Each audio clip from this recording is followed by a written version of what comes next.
we're back. It's been a little while. Had a week off. We're going to continue with this Elysium. I believe where we left off. Actually, there might be a way to find out. Hold on.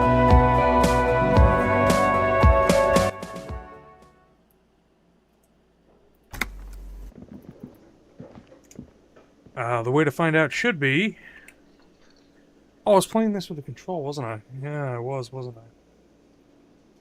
I should do that. It'd be more comfortable. Oh, we're still internalizing the precarious world. All red checks will fail. I thought research time would count while I was sleeping. I should probably not be internalizing that now. Where's the list of things that we have to do? It's one of these things. The journal! Makes sense. Let me get my control.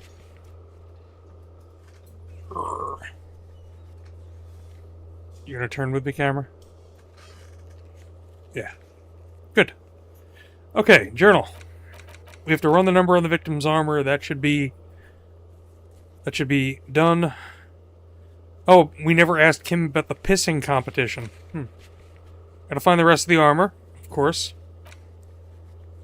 Find booze and drink it. We'll see about that. Have to report back to Plaisance. Not a problem. Track down the badge.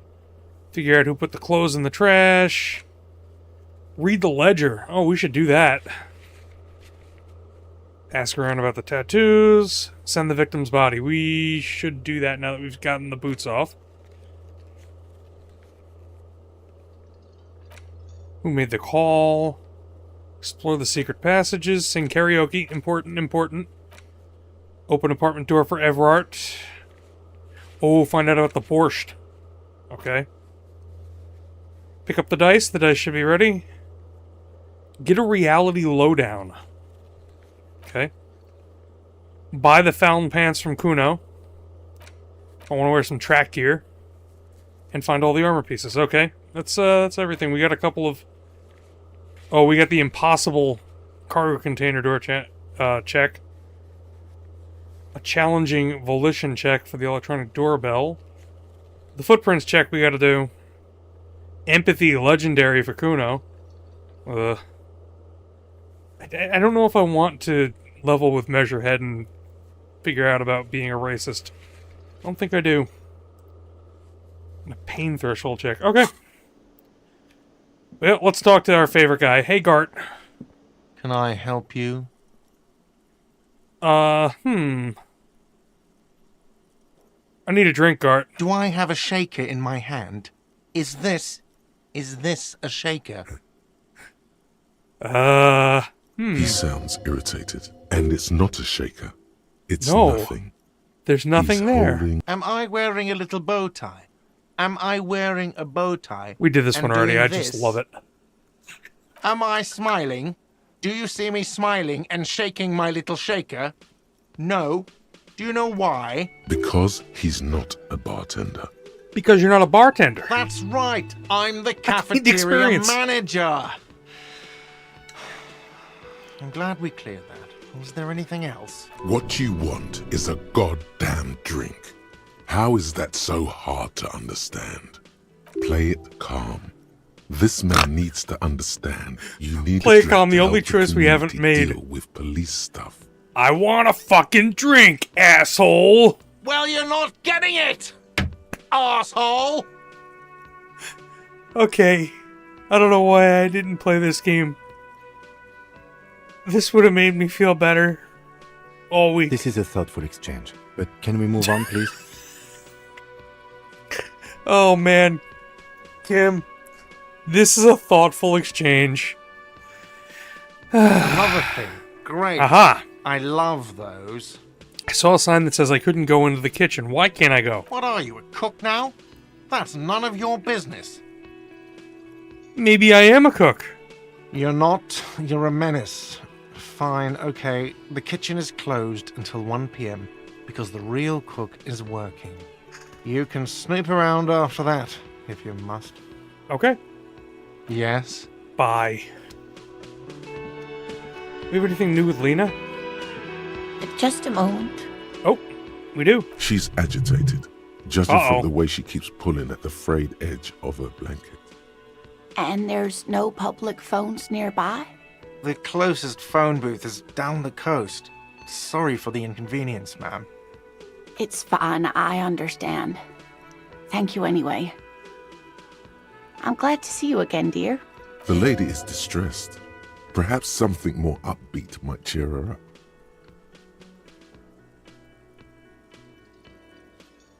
Good day, ma'am. Everything all right?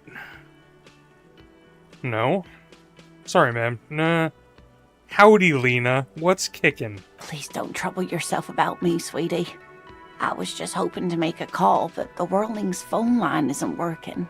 A faint smile tells you she appreciates the effort, but at the moment her mind is on more serious matters. The union office probably has a phone, but I It does. can't really get there. Or to the phone booth down the coast. And Gary's phone is dead too. What's wrong with the phone? The manager was vague about it. Why would he be vague about phone problems? This is something to look into later. What do you need the phone for? To let the young woman who's house sitting for us know that we may be delayed. Morel, my husband, and our friend Gary were supposed to get back by Monday night, but they're still missing, and I haven't heard from them. Missing? I was also hoping she'd heard from Morel. Sounds like a case. A little missing persons puzzle might just be the thing to take your mind off the hangover. You hear that? Someone's missing. There could be foul play afoot. I love missing persons cases. That's right. Now skip the foreplay. Time to dive into the dark alleys. Start shaking down the usual suspects. You know, legwork. Okay, I'll bite. Has your husband gone missing before? That's just it. This isn't like him at all. He always plans his expeditions so carefully. A cold breeze hisses through dense thickets of reeds. Something sweet in it, somnolent. A damp chill goes down your spine. When you look around, you're still in the whirling in rags. But you have more important things to worry about. More important than a missing expedition? I don't know. Expeditions often lead to something interesting. What is this expedition your husband was on? Just some field work, sweetie. Morel is a highly trained scientist. He and his assistant Gary are studying an extremely rare species of insect. But they should have returned by now. They were just going down the coast across the water lock to set a few traps. He said they'd be back on Monday. What could be keeping them? Who's this Gary person? Do you trust him? Oh, sweetie, it's nothing like that. Gary's as loyal as they come. I trust him with my husband's life any day. Are they in a rough neighborhood? There's a nameless old fishing village nearby, but we've never had any trouble there before. There is a lot of crime around here, isn't there? I can't say it's the best part of town, but I wouldn't worry too much about a pair of grown men traveling together. The lieutenant doesn't want to agitate the woman. Do it. Find her husband. This will surely lead to a cryptozoological mystery with that extremely rare insect. Ooh. Some fringe science is exactly what's needed right now. Spice up that vanilla murder investigation. This sounds like police business. I'll help you find your husband. Are you sure we have time to go chasing after bug hunters just now? I did suggest we play it cool, but...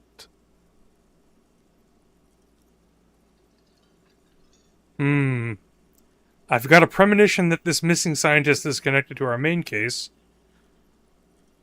Or I've already given my word and I'm honor bound to uphold it.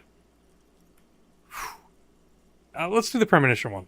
I sincerely doubt it. Still, I suppose it won't hurt Aw, to keep Kim. an eye out.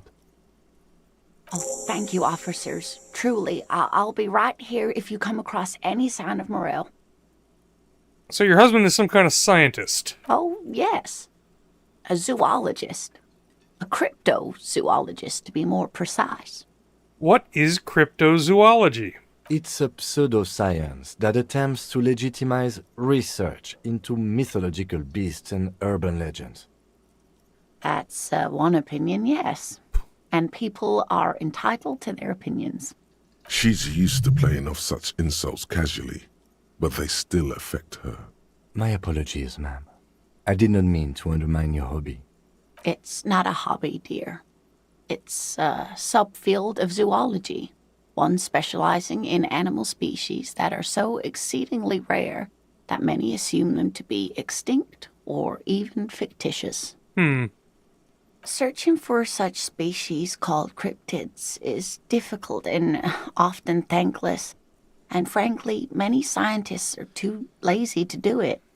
Universities these days are rarely interested in supporting real research.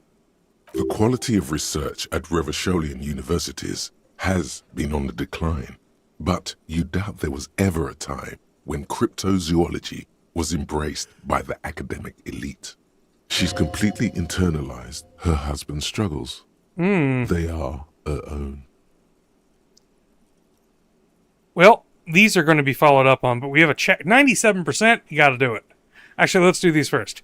Tell me more about Morel. Looks like, his looks, his character, your relationship. Oh dear, I'm not sure where to begin. What does he look like? Well, his expression is slightly grumpy, but his eyes are always bright and curious, like a small boy's. And his palms are quite coarse from all the field work, but he's quite gentle. Okay. You can't go around Revachol feeling grown men's hands. If you want to find her husband, you'll need more concrete information. Thank you, Logic. It's always a challenge to describe the person you know best in the world. That's true. I mean, that is very true. Let's try again. Why don't you just describe him as you would one of your cryptids? Wow.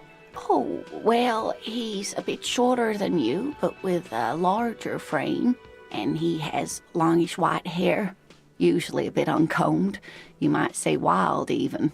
The lieutenant pulls out his notebook and begins jotting down the woman's description. Thank you, Kim. One other thing, he'll likely have all kinds of field gear on him, even if he's not out in the reeds, just in case.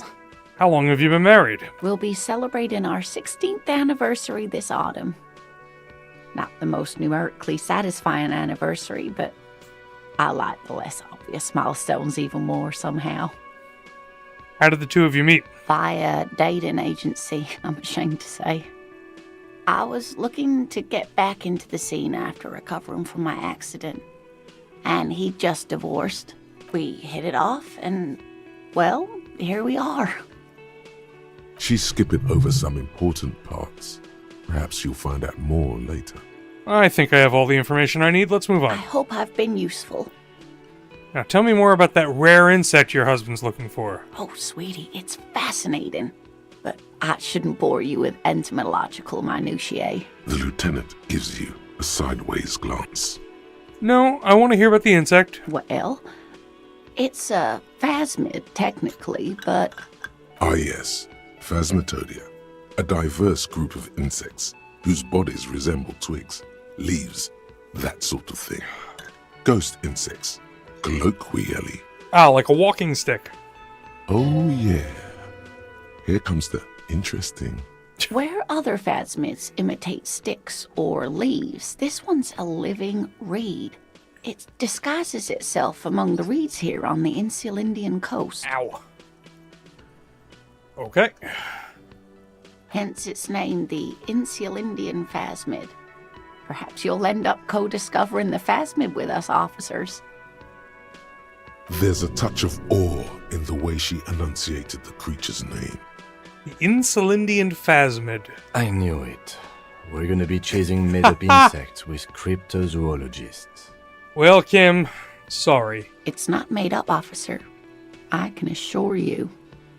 There's a hint of defensiveness to her retort, but also confidence. She seems to sit up a little straighter in her chair. It's simply elusive, so much so that most establishment zoologists doubt it exists at all.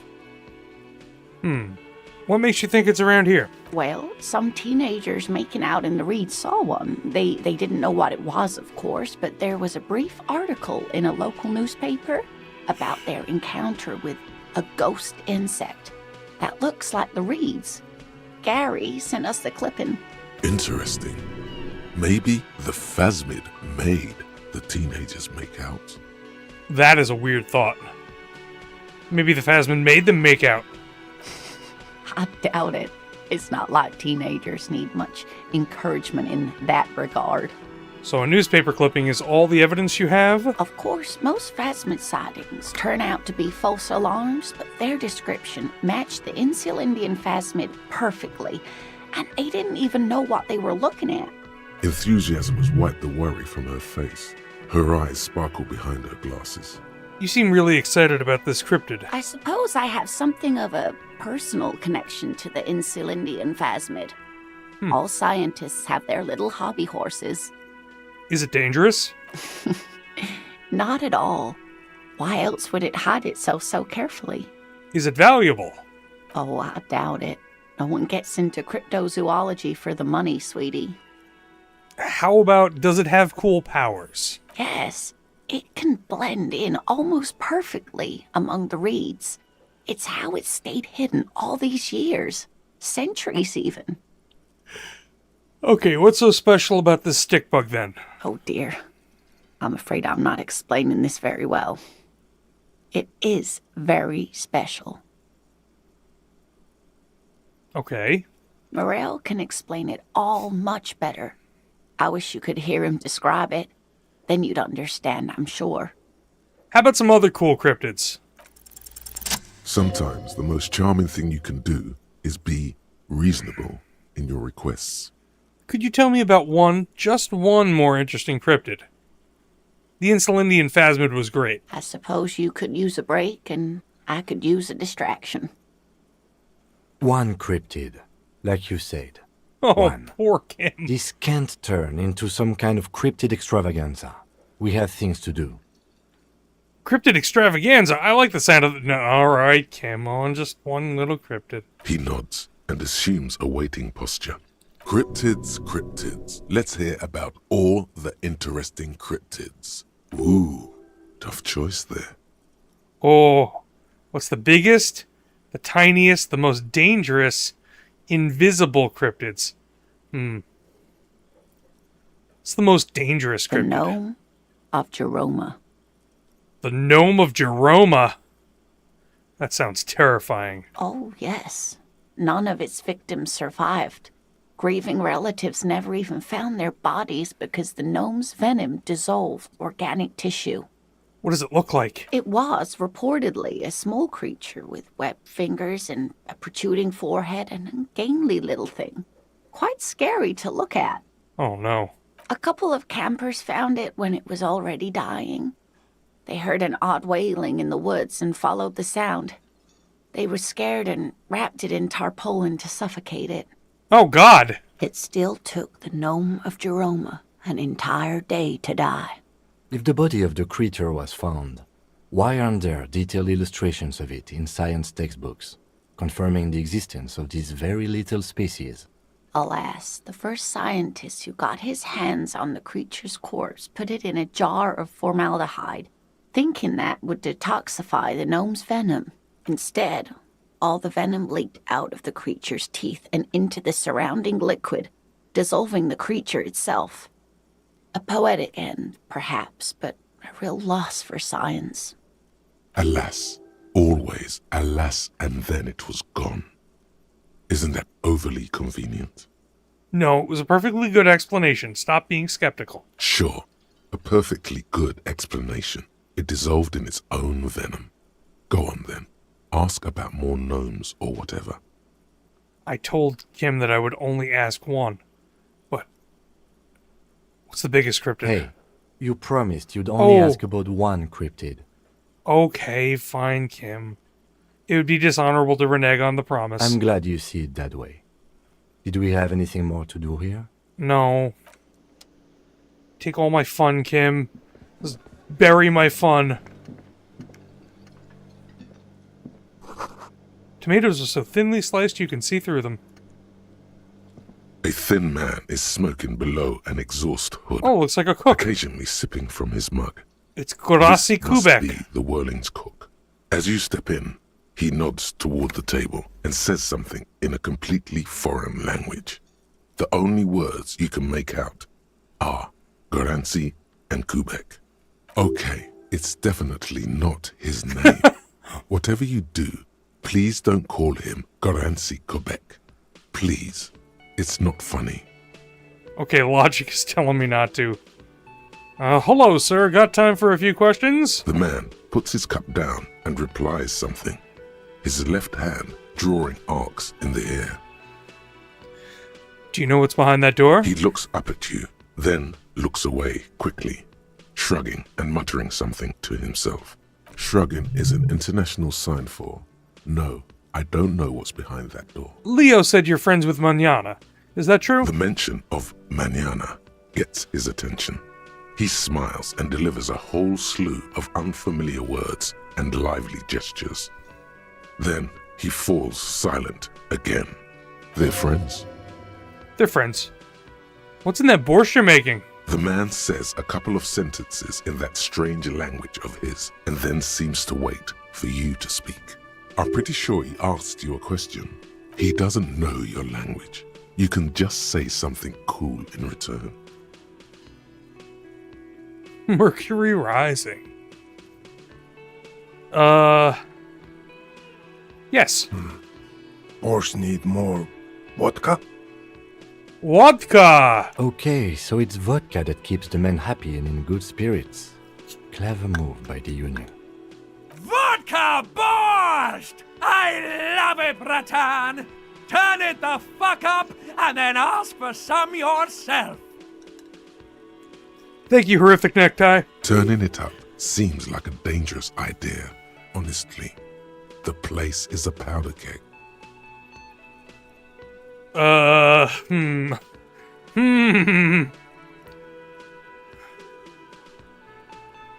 No vodka. Oof. Turn the vodka up. He smiles, nodding vigorously, then pours half a bottle of vodka into the pot. With a whistle, he stirs the brew. Could I have some of that brew? He smiles and nods enthusiastically and, chattering away in his language, ladles some brew into a small thermal cup. Nice. Then hands it to you. You've got some impressive pots there. He smiles and bangs his ladle against each of his pots in turn. It's almost like music, especially with the sounds of assorted dishes boiling and simmering on the stove. I don't think I need anything else. Stay masculine. What a way to end a conversation. Alright. Talk to this guy. It's all about... Oh, yeah, he was there before. Alright, so I'm currently internalizing this idea that's going to make me fail all the red checks. I don't like that. Am I? Oh, I'm not? Oh, I'm definitely not right now. Let's internalize magnesium-based life form for now, then.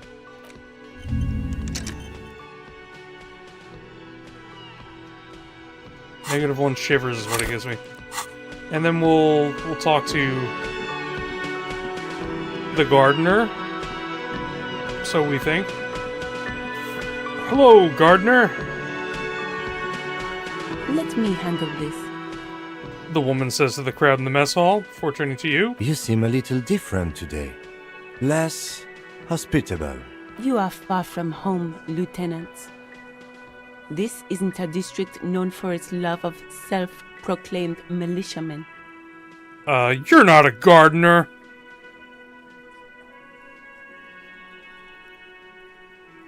I mean no trouble. I'm here to do my job, that's all. Not a muscle moves in her face, but her eyes trace yours, stern and perceptive. You are looking for Titus Hardy, who you think has information on a murder the RCM is investigating. You want to interview him. That's Titus. Talk to him. But know this. I'll be keeping an eye on you. No strong arming. Nothing official. The District of Martinez does not recognize your authority to make arrests. It doesn't matter if you recognize our authority. We will make an arrest, if we have to. She says nothing. Her glare speaks for her. Could this be the Miss Beaufort that Easy Leo It mentioned? is. The one Mr. Everard sent to law school? Yes.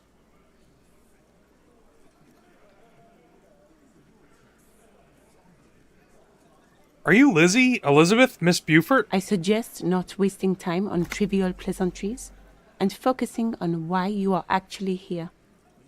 Titus Hardy. Even though she has excellent control over herself, something moved behind her eyes. In the way she stands. In her face. You caught her off guard. Push her some more.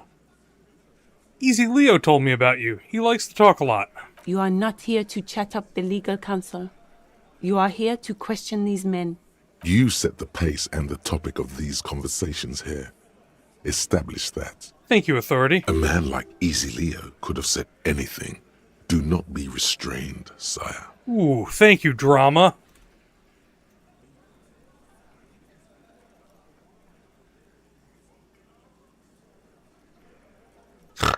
He said you're Mr. Everett's doigt et sucre. Death machine. He said you were in debt to Mr. Clare. He said Mr. Everett sent you to law school? Let's do with, the one that might be... This one. I represent the Union and these men here. Don't make this personal. A very minor victory. Well, that's all I can expect. What if I want to talk to you, not Titus? What you want is of no significance, Phew. officer. Don't test your authority. In Martinez, you are no one. Talk about a 180. I saw what you were thinking. You want to say, what are you going to do to me? Don't. Just because it's in your head doesn't mean you have to say it. You will not lose out on anything good by not saying it.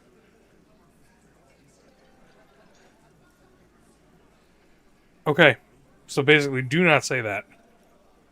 Why are you so aggressive? Aggressive? You make your living enforcing violence. These people are just dock workers. So you were spying on us, and now you represent murder suspects. Just dock workers. Listen, you moral intern lackeys. You're a mob, Ooh. enforcing the unlawful privatization of Revachol. 20 fat men in the Occident are stealing it all, and you're their bodyguards. In a way, Fuck yeah. Titus Hardy. So ask what you came to ask, or get back to your commanders.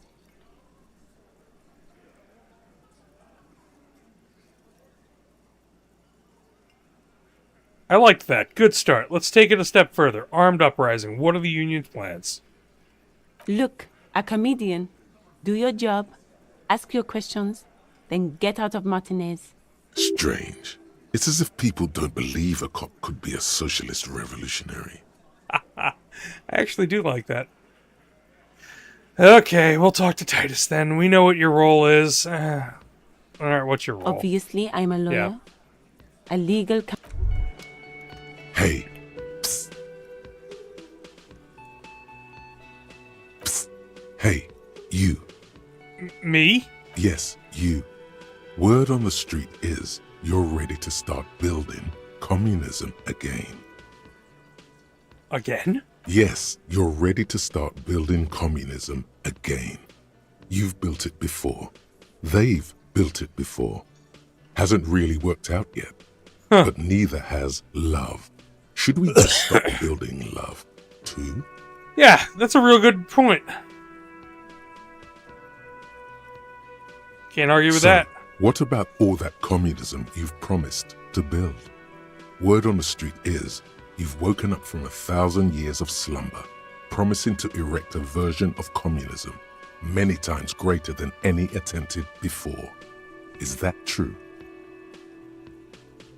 How come there's word on the street? You keep saying things like, down with the bourgeoisie, eat the rich, sodomize the landowners, Wait. impale all people who I didn't have say more that. than 25 real in their pocket. Literally Literally murder all human beings, regardless of their political beliefs. beliefs. That kind of stuff. Alright, that sounds like me. I haven't said anything like that. I've said some mildly left-wing things, but none of those. Oh yes, the mask of ambivalence. Don't deny it. You're about to rip it off and reveal the monstrous seven-eyed lamb of global communism that would devour and masticate mankind. Alrighty then. Everyone can see that. So tell me, do you have any questions before we fire up the big communism builder? Or do we get right down to it? Wait first, what's this communism even about? Failure. It's about failure. Failure? Yes, abject failure. Total, irreversible defeat on all He pretty fronts. much did. Absolutely vanquished, beaten, curb-stomped and pissed on. Until you came along. Wow. You will reverse the fortune of the workers of the world. I will reverse the fortune of the workers of the world. That sounds positive, doesn't it? You alone, against every living thing, against Just me. every human alive. 800 trillion real in the hands of an impossibly well-organized ruling class. Towering city blocks of bankmen who have the ears of prime ministers. Million-headed armies of nations and the love of your own mother. You against the atom, the charm and the spin, where the whole world failed. Matter failed to bend to human will. Human will failed to get out of bed and tie its laces. You alone, single-handedly, will rebuild the dreams of the working class. You are the last communist. Now get to work, comrade. Man, with that kind of sales pitch, how can I say no to that? It's part of my brain. That's my rhetoric. My rhetoric is spewing this bullshit at me. My brain's telling me this must be so. I can't say no to that. My choice is opting out. It's too tiring. I don't have it in me. I'm beat down and broken. Well, actually, that actually sounds kind of true. So apparently there's like political vision quests in this latter half of the game that I did not do when I played through the first time. And your choice, the Greeks warned us about dangerous rhetoric. It's true. The choice, I believe from what I've read, is this communism track, a capitalism track, pretty much. You know, the always on the grind. An equivalent of a neutral centrist track, which is the moral intern. I think there's a third or a fourth one, but I'm not sure. I'm going to say yes, because if I say yes, I don't have to internalize the thought. Oh yeah. Get the firing squads and the animal wagons ready. What? Wait, what? Firing squads? You didn't say anything about those. Too late to back out now. You can't make an omelette without breaking a few million eggs. You know, I heard that from Senator Armstrong. Roll your sleeves up further and breathe in the pristine air. Okay, well, that is a potential way that we can go, I suppose. Oh, God. I can't say that some of the thoughts that were offered were bad. I want to get the flashlight out of my hand so I'm not constantly just carrying a flashlight as I'm talking to people. It's kind of rude. Hey, it's a bowl. They're spitting it, reeking of tobacco. Oh boy. What's on the wall? Photos of men in overalls toting guns and Union placards. Wonderful. It's out the window. You see hawthorn bushes outside. Behind the dockworkers, a ceiling-height window. The hawthorn branches scrape the glass like bony fingers. The men are talking. but you swear you hear those black limbs tap on the window as the wind blows outside. You see 2, maybe 3 bushes grown into a single thicket over a period of circa 50 years. It takes time for a hedge like that to form. That's a 3% chance? Let me squint first. There's a little slide panel up there to let some air in. No need to open it in spring. It's still too cold outside. You're not so sure about that. Somehow you just know there's something out there. I love... Glass. Oh my god. I love when you look at the check, it tells you, -12, it's not time yet. +1, inland told you, and +1, mysterious door seen. There's something out there. Yeah, your mother. Oh, thanks, Shanky. It's not a very good mother joke, but the room still laughs. Something about those mother jokes just works. Well, I'm gonna try this incredibly low chance. Oh yeah, we fail. Just black tangles like the hair of an old woman. Motionless. The wind in the yard doesn't reach the hawthorn, nor does the light come in from this window. We'll get something out of that later, hopefully. Alright, Titus Hardy. This is where you say your bit. Oh, okay. He's used to giving orders and having them obeyed immediately. You should not indulge him. Detective. The lieutenant acknowledges you with a sharp note. He's leaving it to you. Precinct 57's finest scans the room, leaving the speaking to you. He trusts you. Maybe against his better judgment, but he does. Kim trusts me. Second day. Don't say anything, because he wants me to say it. Hey, dipshit. You hard of hearing or something? The boss man's talking to you. Do not let their squeals disturb your serenity. These are but simple peasants, sire. Thank you, drama. Thank you. The chatter is too inane to reach your ears. Raise your chin and gaze into the distance like a prince. What, is he fucking kidding? This guy high or something? The little guy looks at his mates in disbelief. Hey, asshole, up here. We're talking to you. We are looking for Titus Hardy. Lieutenant turns to the broad-shouldered man at the end of the table. First, we need to talk about your attitude. Wow. The RCM sent us some big dick cops. Real big dick cops. Look at them. Reckless. Swinging in the wind. Yeah, look at the big dick on that cop. Can't tell a dick that big what to do. Must be something in the water in Jamrock. Yeah, gave him real nice big dicks. Yeah. Anyways. I'm sure that's not what Titus was going You for. might want to start asking your questions now. It's not going to get better than this. These guys are so macho, they're ready to confess to first-degree murder. Ask if it was them. Questions? To hell with that. Get right up in the big dick's face. Physical confrontation. Ooh, physical instrument, you are making a bad choice here. Scan the room. No. I's here. You got business with my boys. You got business with me. He understood what you were doing. Taking inventory of them. Now watch the other guys fuck it up by falling out of line. Yeah, you fuck with the Hardy boys, you fuck with Titus Hardy. Shouts the scrawny, rat-faced man, 2 teeth missing in the front. Oh, hello. Day's going. Day's better now that I'm playing Disco Elysium. Yes, falling out of line to please him. This is the best kind. And now this guy is going to... Relax, Dennis. Oh, No one is fucking you it's yet. a new guy. Eugene.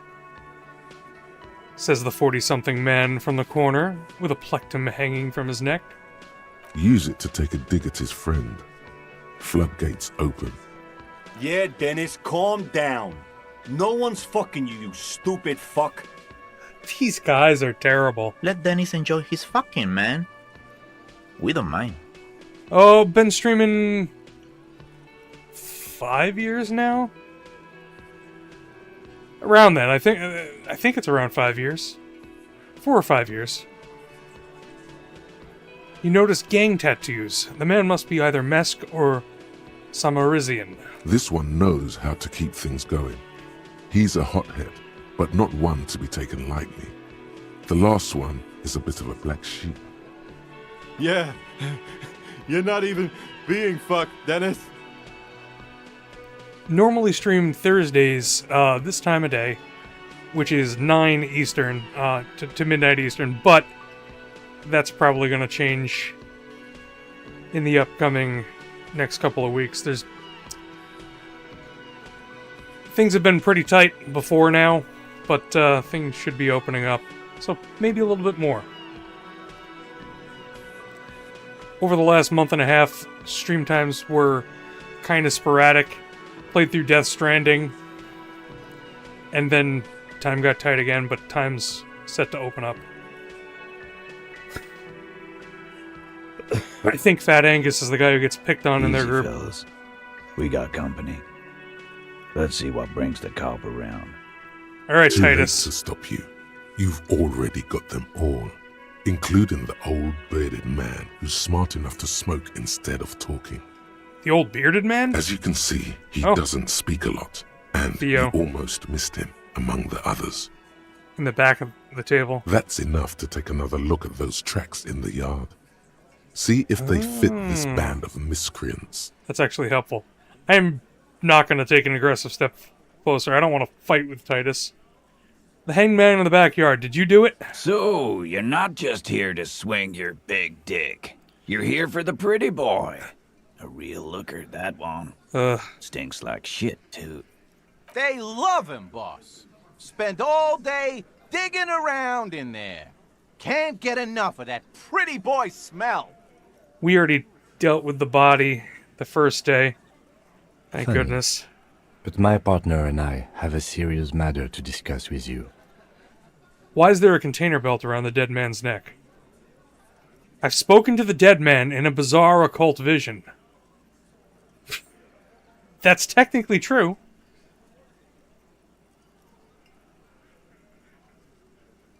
Let's go with this one. That is fucking bizarre. A magic man. A goddamn magician. The lieutenant waits for your reply, patiently. His foot taps only a little. Oh, I don't really use Discord.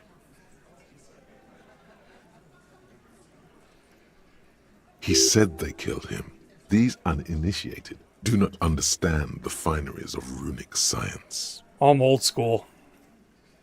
I text people. Can't see it here, but this beard's mostly white.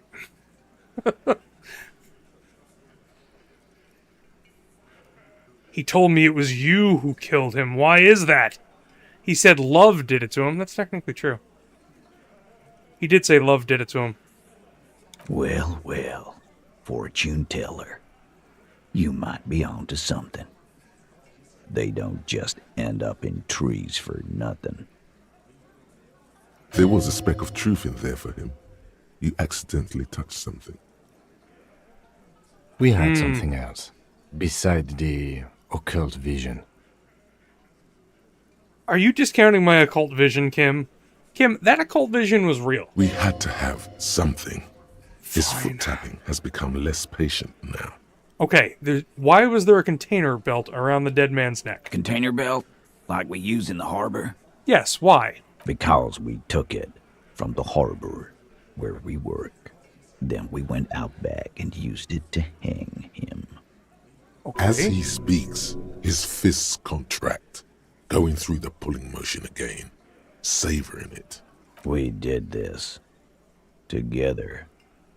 All of us. Until he was dead.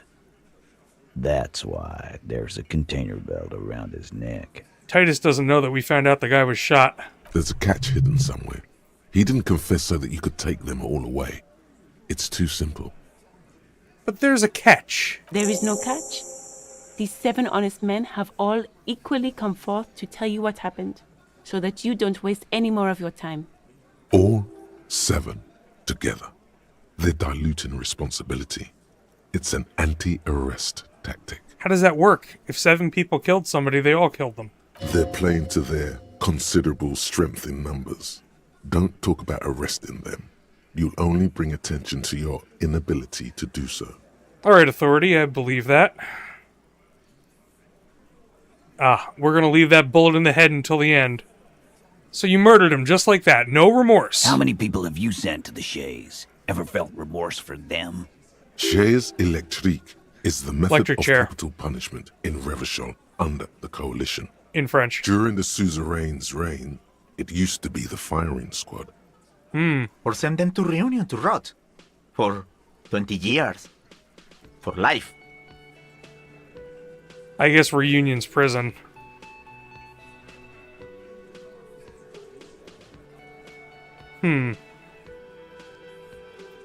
I don't want to say any of these.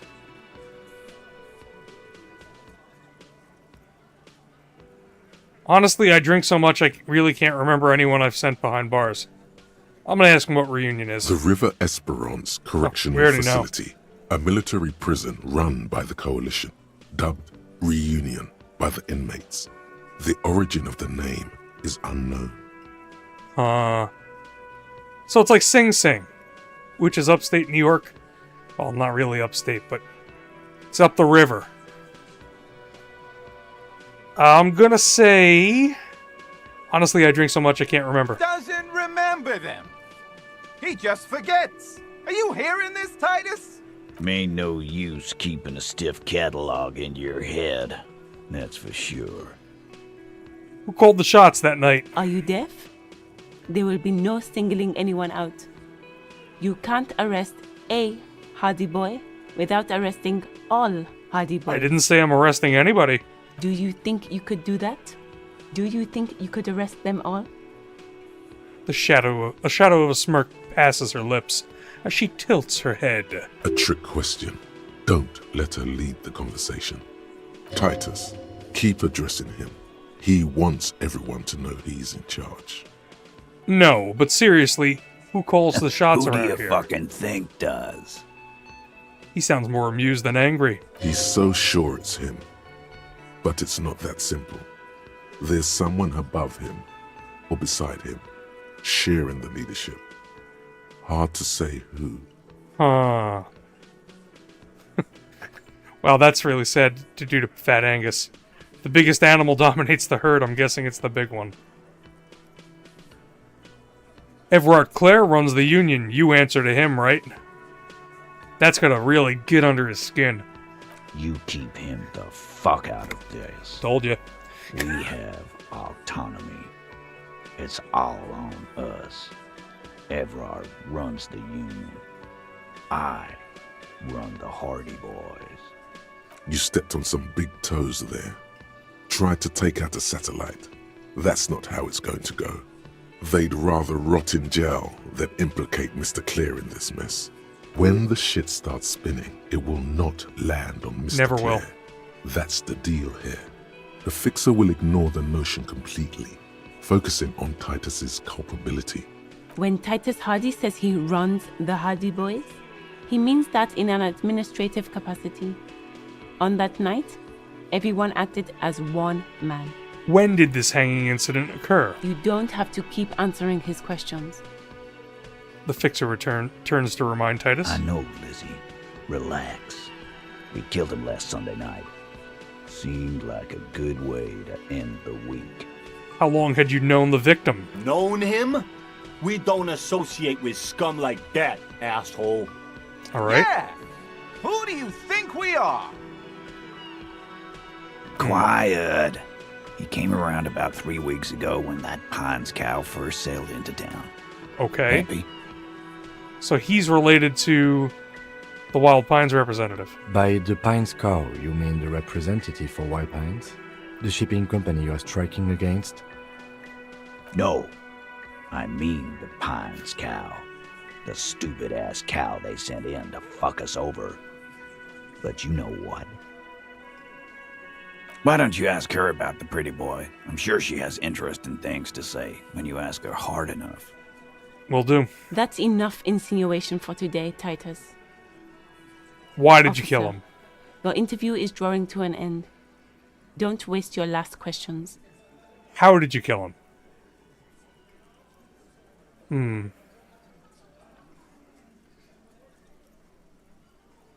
Why or how? We know how. They said they hung him. Why? 'Cause he was worthless mercenary scum. And he stepped out alive in my town. So he was a mercenary, that's it? And he stepped out of line. What kind of mercenary? The kind that shows up when you start a strike. Hmm. The experienced kind, too. Had Kohoy and Semenine written all over him. Ex-Oranese Special Forces. Okay. A live grenade. Right here in our bar. This one has a special gripe with him coming here. I can't prove it, but I know he was sent by the Wild Pines.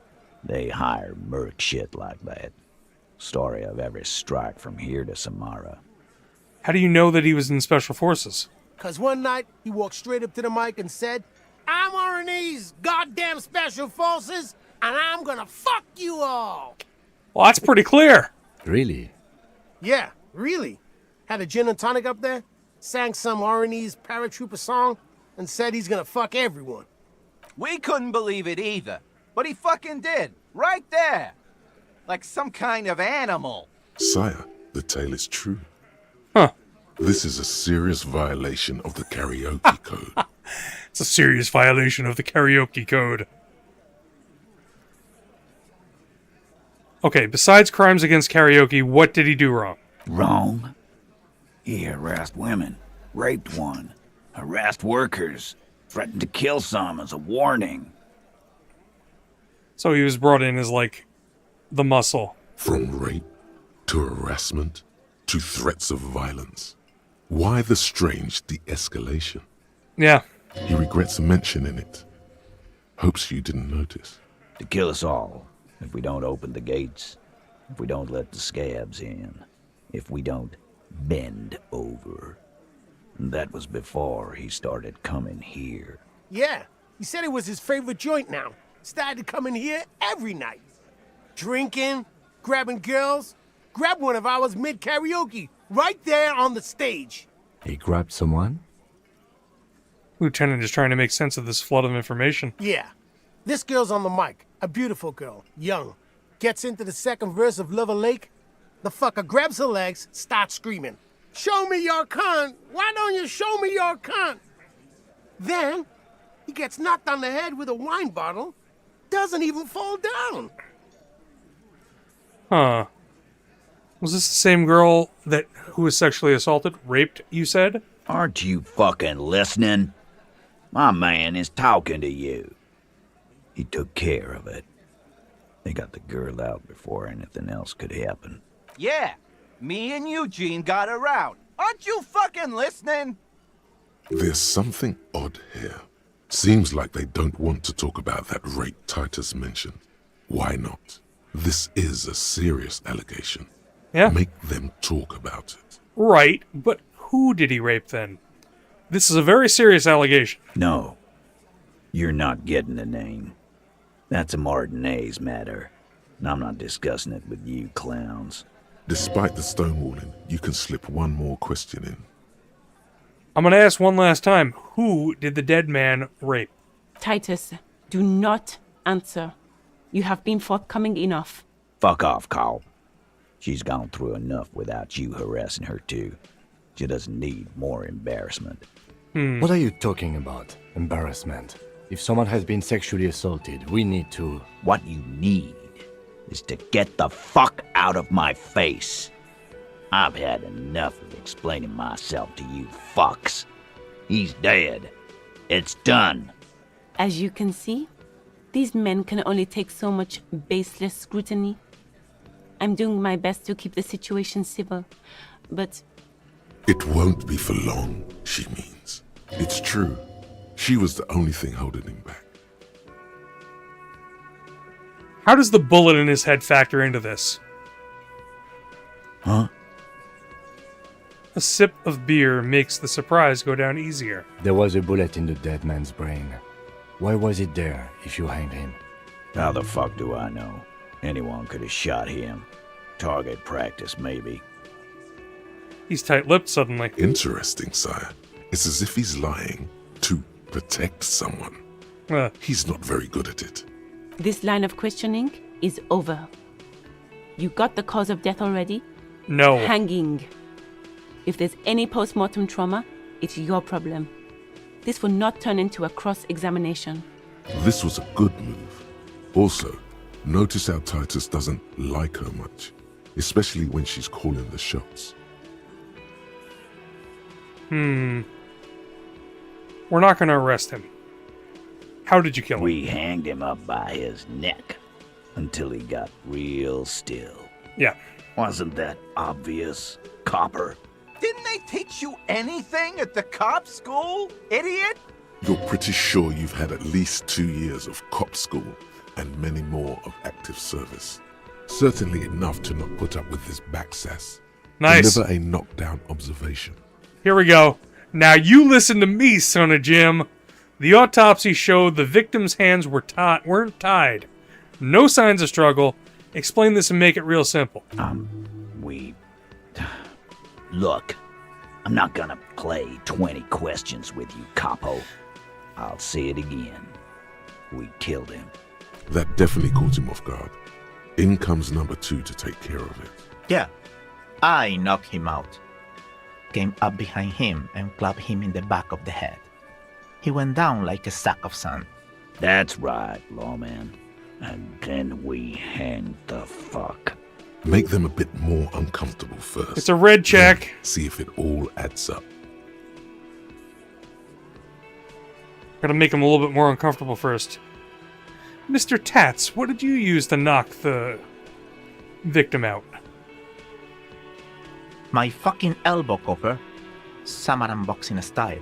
You just said that you hit him. Somebody hit him in the head with a wine bottle and it didn't take him down. Samaran boxing, or Sambo, is an eloquently violent set of one-on-one fighting moves originating from the Samaran Isola. Sambo style implies stealth, cleverness, and cool. He may be lying, but he's good at it. No twitching, no rushing, no uncalled-for details. Where did all this action take place? Right fucking here. Eugene already told you that the fuck had started coming to our bar. Yeah, man, weren't you listening? They keep speaking for Titus so that he wouldn't get his hands muddy with too much explaining. Alright, let's push him. It's a red check. We can fail. Things aren't quite right here, are they? Titus is solid as a rock, and so are a few others. But who's cracking under the pressure? Well, first tell me who's solid. Elaine, who looks like he might be Titus's right-hand man, the least antsy of the bunch. This little rat-faced fellow is solid, too. Always fidgety, yes, but no change there. Him neither. Mostly keeps to his tomato juice, or whatever he's got there. Tomato juice? Just tomato juice? A non-alcoholic tomato juice? What's the point of that? Who's cracking under the pressure?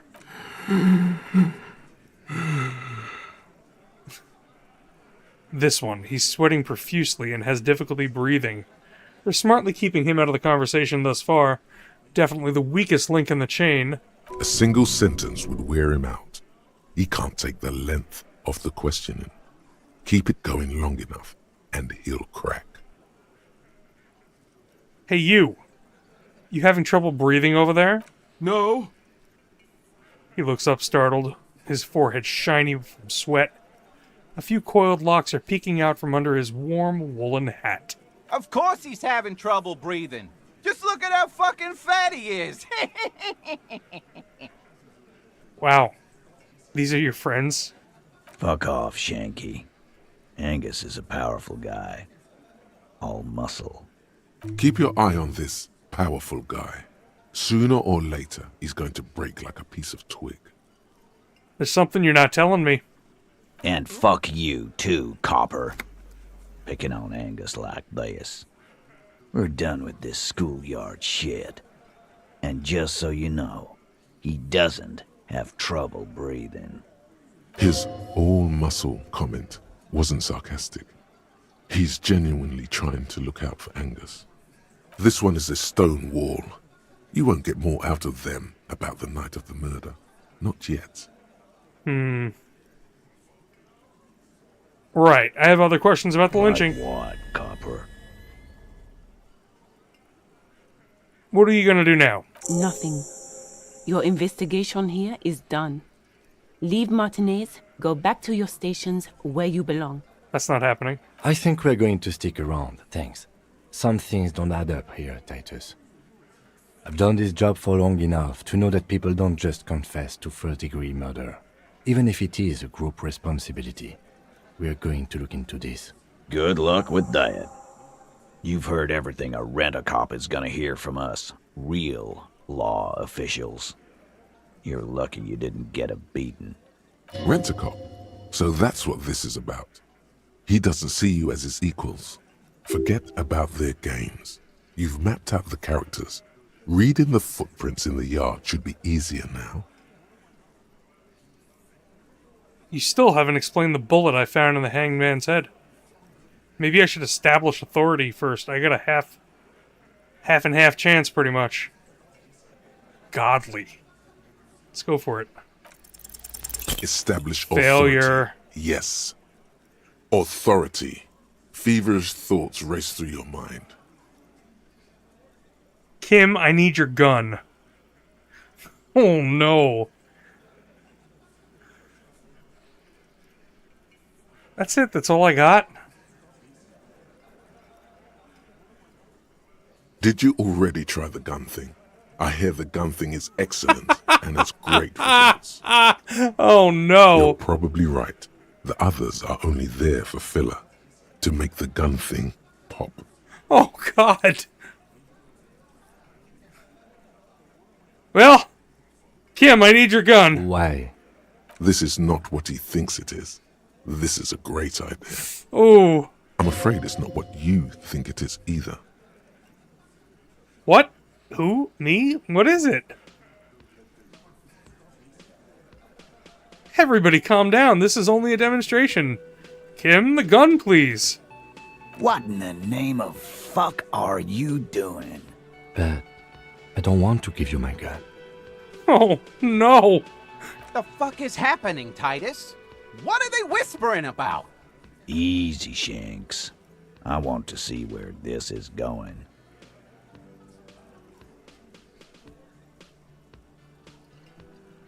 I want to turn back.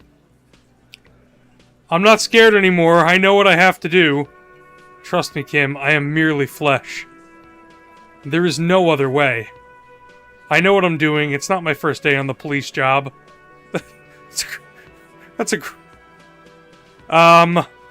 Trust me, Kim, I am merely flesh. Merely what? He doesn't quite catch the last word. A brief moment passes in silence, then... The pressure in the room grows to a boiling point. Be careful, it's loaded. Kim, this was a horrible choice. Why did you give me the gun? Good. Now put it in your mouth. But I want to point it at them. So, behold the demonstration. Give the gun back. This is getting too scary. Can I save at this point? Oh, no. We're in for it now. Put the barrel in my mouth. Warning.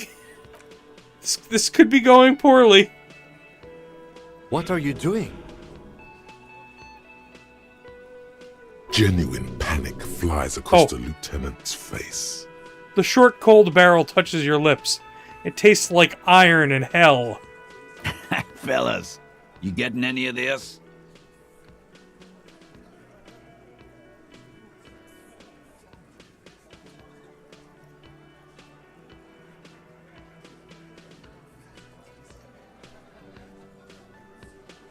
Oh my lord. This is really bad. You will never forget what happens in 5 seconds if you don't respect me.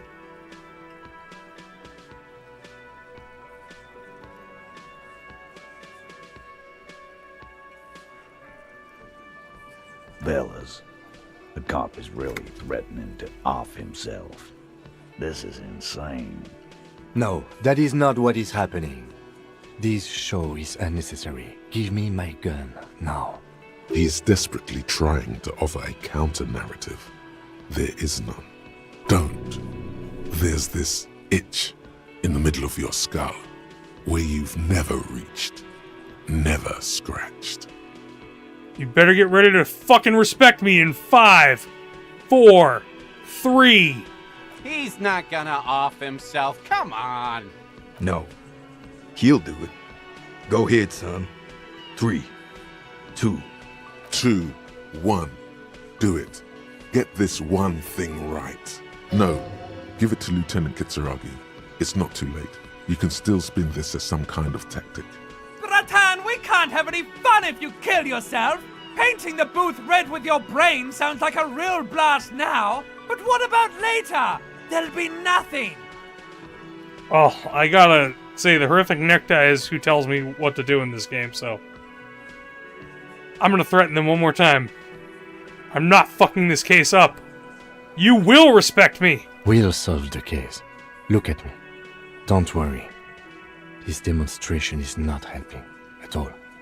Inside the small mechanism, you can hear a spring tensing up. Yeah, cause I sorta wanna see that shit. You won't, man. His fucking balls ain't big enough. I think if I did this, I would die right now, so... I'm not going to do that. Thank you. Nothing to worry about here, people. My partner likes to play these jokes. He's what you call... dark! He is infinitely grateful to have that gun back on his belt right now. Dark? What the fuck was that, you carnies? We haven't seen RCM in 4 years, and this shows up? I knew he wasn't gonna do it, though. I knew he'd pussy out. No. I still have my money on him. Sooner or later, he has that look. Ah, Theo, thank you. Wow. That comes out of nowhere.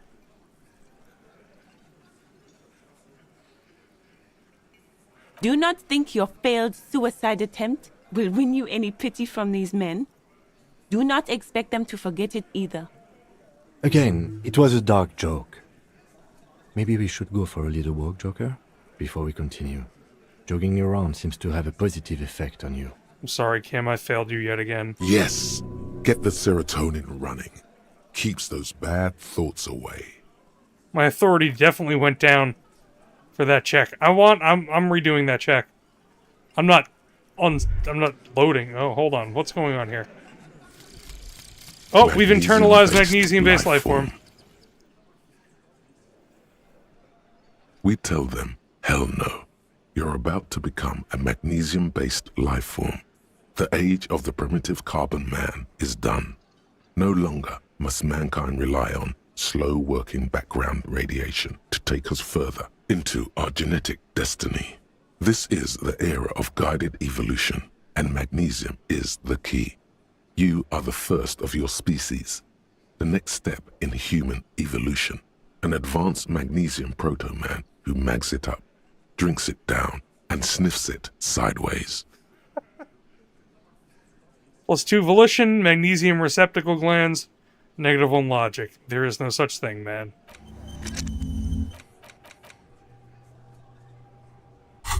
Alright, what's the other Sounds like you're the suicide cop. Oh, no! With his finger on the eject No! button, ready to let go of this life. But guess what? You idiot. You don't have a gun or any bullets. You've made such a big show out of it too. You feel like everyone basically expects you to do it now. What is this? You're not ready to die. This is garbage. It would be the honorable thing to do. It would really show them. Show her too. Oh no. Oh yes, it would be so sweet to taste the barrel once more. That sour metal. Maybe there is a way. Not yet, but stick with it. Keep going dark, and it'll finally click. I don't know if I want to do this.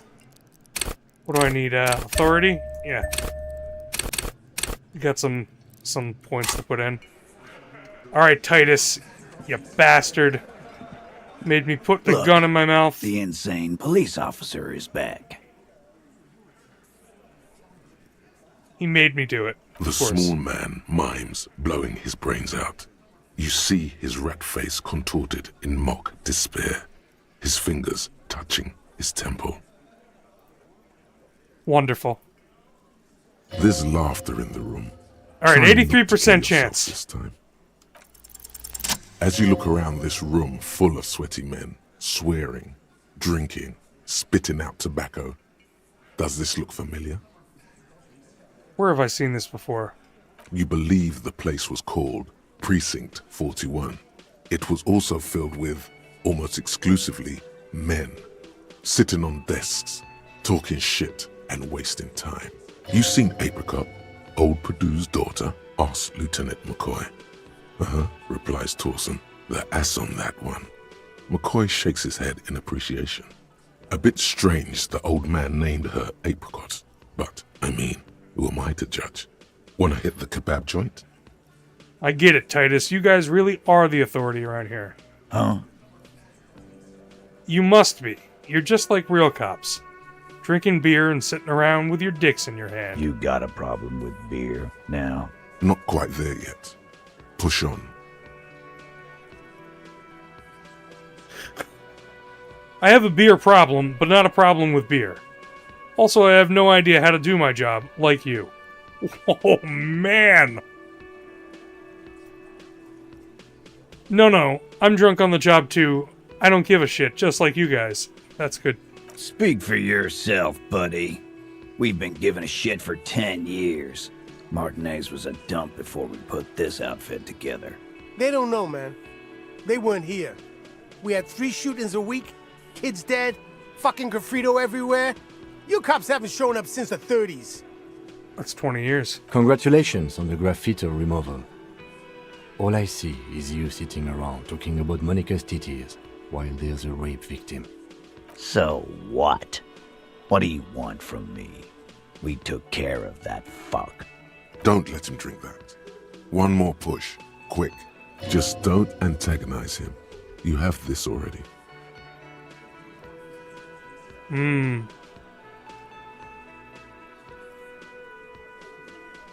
It's not about who did it, it's about the victim. She needs help. Titus? She stops mid-sentence. That's it. You got him. He's going to give it up, but on his terms. You wanna help her, cop? Fine. I'm gonna let you help her, but you treat her with respect. If you don't, if you question her, harass her, a freight train of pain, buddy. What is her name? Glacia. I'm on due. It's the girl from the beginning. Staying here at the Whirling in Rags. A real pretty one. Silvery jumpsuit. Blonde. That's Amonju with an O-U. Shit. The girl. The girl upstairs? That can't be her. Remember what you said to her? You told her you want to have... Oh, it's her! It's definitely her! It's Oh, Miss we're failing. Oranje, disco dancer!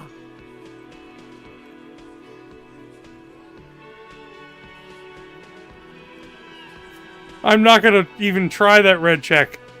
Miss Oranje disco dancer? Sure. Why not? You've probably seen her around. I'm gonna fail this check big time. Because I said I don't remember being a cop. I said I don't remember reality. I said I want to have fuck with you, and said that I was the apocalypse cop. Whoops. You inexplicably add cool after the victim's name, with your eyes bulging like some wild beast. Your fingers are fidgeting and sweat starts forming on your brow as Titus looks at you oddly. I don't understand what's so cool here. Nothing. We just have a few more questions. Then we'll be on our way. Whatever you do not tell him you know her. That would sound off, calm, normal. Try to forget this little hiccup. Oh man, all of these are really awkward. So, what was her relationship with the mercenary? Relationship? There was no fucking relationship. He raped her. That's their relationship. Something is off here. His anger is possessive. Was like that karaoke incident all over again. Or like some of the other girls he was harassing. Okay, enough. All of this is irrelevant to your stated investigation. So, the rape, when was that? He did it before we killed him. He's not gonna do it again. So what does it matter? It would help if we establish a timeline. All right. 2 weeks, maybe? I don't know. Here you go, boss. What's your relationship with her? I know her. How well do you know her? A small twitch in the corner of Kim's mouth. He has a hunch about what knowing means. Well enough, Copper. We partied. She's been here for a few months. He tries to make it sound real casual, but the muscles on his neck tighten. So she's not from around here. You mean Revachol? Nah. Our Miss Aranye disco dancer is an immigrant or a drifter of some sort. Been staying over here over the winter. Okay. Don't you give her any more trouble. She's just had some bad luck, that's all. Shut up, Angie. She doesn't need your help. Titus gives them both a look. They fall silent. What's with all the silences? It's like these guys don't know how to feel about this. You should keep picking at it. And what was up with the partying she and Titus did? It sounded fun. You said you partied. Cool. That's cool. But what did you mean? What do you think I meant? Oop, didn't mean to take whatever I took. Did you do karaoke? Yeah, tons of it. All the songs. So you're saying the two of you were close? No, we just fucked. That's all. I'm not gonna give you any details if that's what you're after. So put your dick away. He really went out of his way to seem comfortable with this topic. That's all you're gonna get for now. He's doing a good job here. A commendable performance of I don't give a shit. Well, thank you. We'll talk to her. Remember what I said. Freight train of pain. You still haven't explained the bullet I found in the hangman's head. You still on about that bullet? A bullet in a hangman's head. You're right, Copper. That is mighty curious. Indeed. Mighty. How did it get there? Well, there are so many bullets in the world, and so many heads. That's a good point. I guess it's only logical. At some point, one of them bullets had to end up in one of them heads. Oh, man. It's bound to happen again, you know? Just statistically speaking, of course. Oh, my back. Hold on.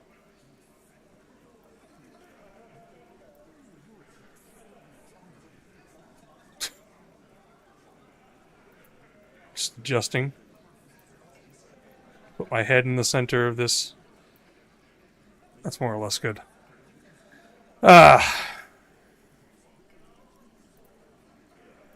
Sire, it would be an event most dramatic if you were to produce the bullet and dangle it before their very eyes. I'm going to ask you again, why was this in the victim's head? Wow! He's got it in a real evidence bag and all! Why don't you go home and log it into evidence? These men have told you what happened. I think the hanging was a cover-up for the shooting. You know what I think? I think he was shot in the head as a kid, and his brain grew around the bullet. Around the bullet, man. That's a good one. All the goofing around is to avoid lying. It's a technique. They're only pretending to enjoy this. Beneath the act, they don't like you knowing this. Did you guys shoot him? Shit! I probably did shoot him. I was drunk last night. You guys know me when I'm drunk. Yeah, Glenn likes to shoot his guns when he's drunk. Better hope he stays sober. No, he meant before he was hanged. Did you shoot him before you hanged him? Before? After? During? This is getting ridiculous. They told you what happened. Stop wasting your time. Yeah, we'll figure this out sooner or later. Never been worried in my life, lawman. It's not like you blew it wide open, but there's a little crack in there somewhere. All right, we're done with the Hardy Boys interrogation. That was contentious. I'm not going to go upstairs and question Clausier. This is going to go incredibly poorly. All right, we're going to go upstairs and question Clausier. Or try. This cannot go well. The door is closed. There's still a dent in the vinyl where you punched it before. This little depression is all you could inflict on the door. You swallow, like you swallowed the last time. Whatever bitter emotion was swimming to the surface then, and now, subsides, submerges, sinks back into you. Who is it? Tired, controlled. This is the police. Can we come in? Come on up. The door is open. I'm drying my hair. Sounds like it's coming from upstairs somewhere. You could snoop around before going up. Good idea. Alright, what do we see? Hotel bill calculations. Look like she's had an extended stay. Piles of dirty clothes. A woman's. The room has sand all over it. Reminds you of your own. She made around 4 months of payments for this room.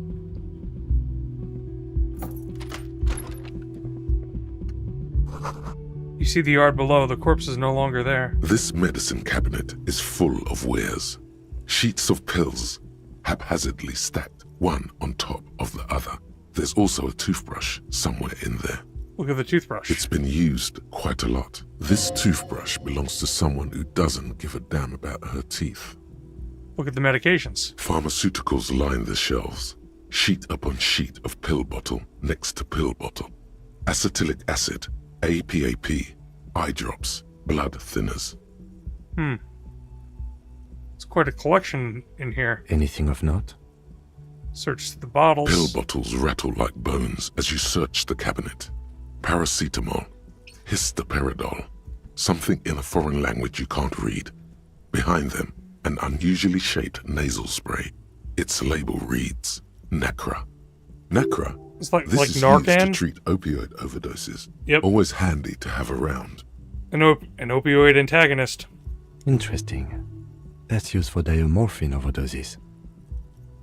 You could say he's on the lookout. Search the pill sheets. Among some foreign, probably Messinian or Godvaldian, marked red blister packs you find. What do you find? This is going to take a little know-how. Alright, let's see if we can figure it out. A bright orange bottle with Preptide stamped on it, in sunny, happy letters. Jackpot, baby. That's the stuff you're looking for. Your palms begin to sweat just holding that little plastic container. What's so exciting about this orange bottle? It's speed, man. Just what you were looking for. They call it dextroamphetamine and talk about psychological disorders. But what we're seeing here is some scientifically advanced trucker speed. Lieutenant, I also see a brand called Preptide. Preptide, a euphemism for pharmaceutical amphetamine. Prescription speed. The fuck are you waiting for? Let's get super fucking preppy. Wow, so I'm just gonna take it. The lieutenant looks toward the door as if he didn't see you pilfer that sweet Preptide. He did, though. He totally did, and now he thinks less of you. Oh. Should have kept it sub rosa. Who cares, man? Who cares what the stiff thinks? Here comes the afterburner. Just put it in your sweat. I wasn't planning on taking it so I could take it. Just wanted to prevent her from having it. Where's this peptide? I don't see it in my items list. Oh, there it is. Oh. Speed Saint Baptiste peptide.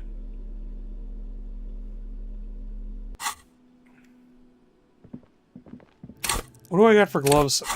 These gloves do not seem... +1 interfacing. I have the other fallen gloves. There we go. Better.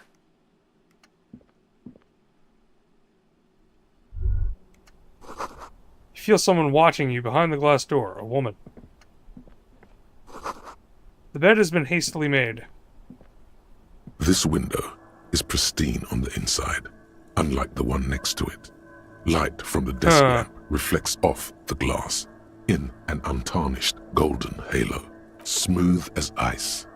There are spots of mud and rain on the outside, even smudges. But the surface of the window is clear from the inside. No chips, no hairline fractures. Like it was replaced. Following your lead, the lieutenant leans in closer to inspect the surface. This window was recently replaced. Looks like it, yes. You know which window has not been recently replaced? What's this? Guilt now? Whatever it is, it's messing with your concentration. Stop distracting him! He has work to do! Plus, if I recall, the window has been giving him shit ever since he got here! Looks like it. You know which window has not been recent? Yes, that one. Cold wind is seeping in right now. Just one floor below you. Messing up your concentration here. Stop distracting him! He has work to do! Looks like... You know which window is not. I think it was established that you did it. Anyway. Stop distracting him! Thanks, Horrific Necktie. You've always got my back. Or my neck. I should say.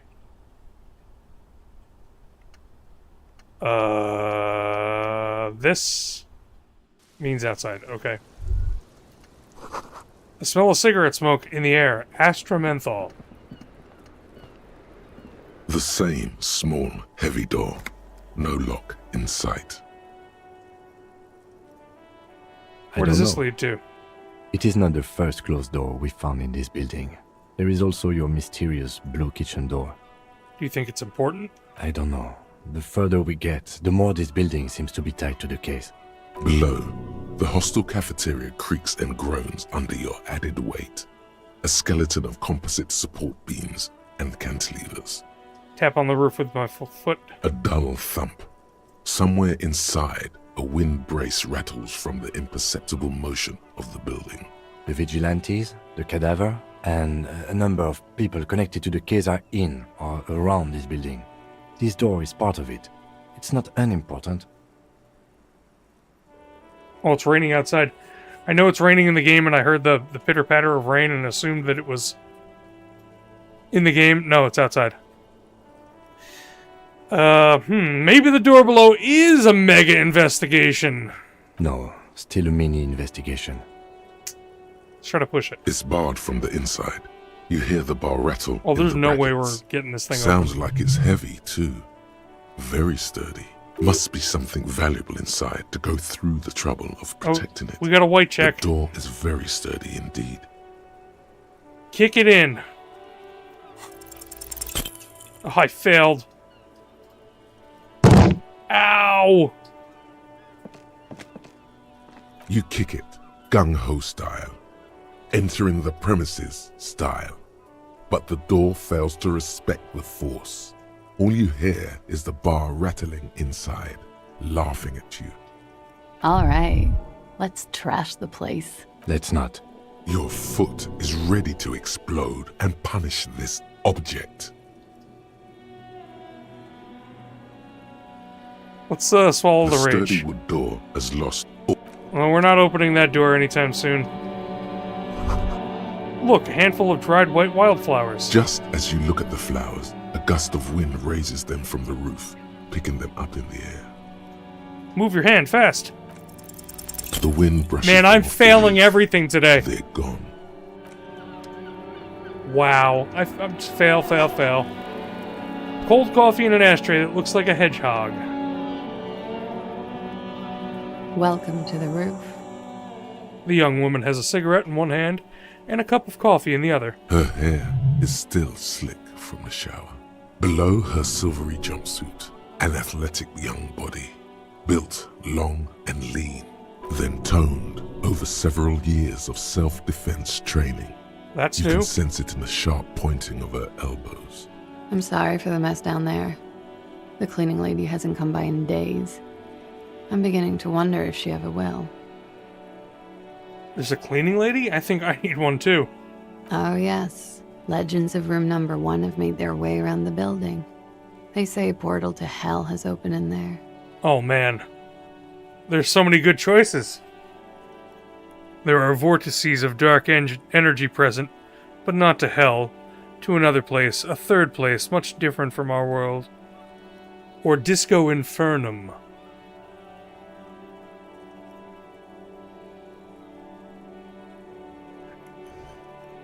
Disco Infernum. They also say that's why the cleaning lady quit. Because of the infernum. I'm Kim Kitsuragi. I'm a detective from Precinct 57. I see you've already met my colleague. This does not come as good news to him. Uh-oh. Sorry, Kim. We're disappointing, I know. Have I ever? This is the fabled cop of the apocalypse. It's true. His arrival is a sign of the end times. All this will come crashing down in mere days.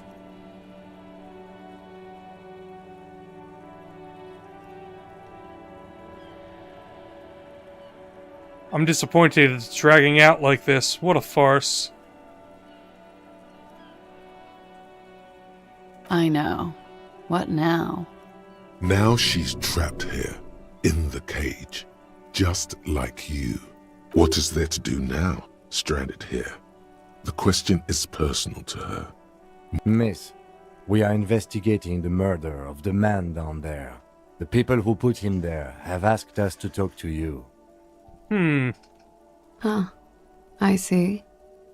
She takes a pensive drag of her menthol cigarette. Be careful. Ask something else first. When you go there, use words like, I hear you have been through something difficult. No need to dilly-dally. She's tough.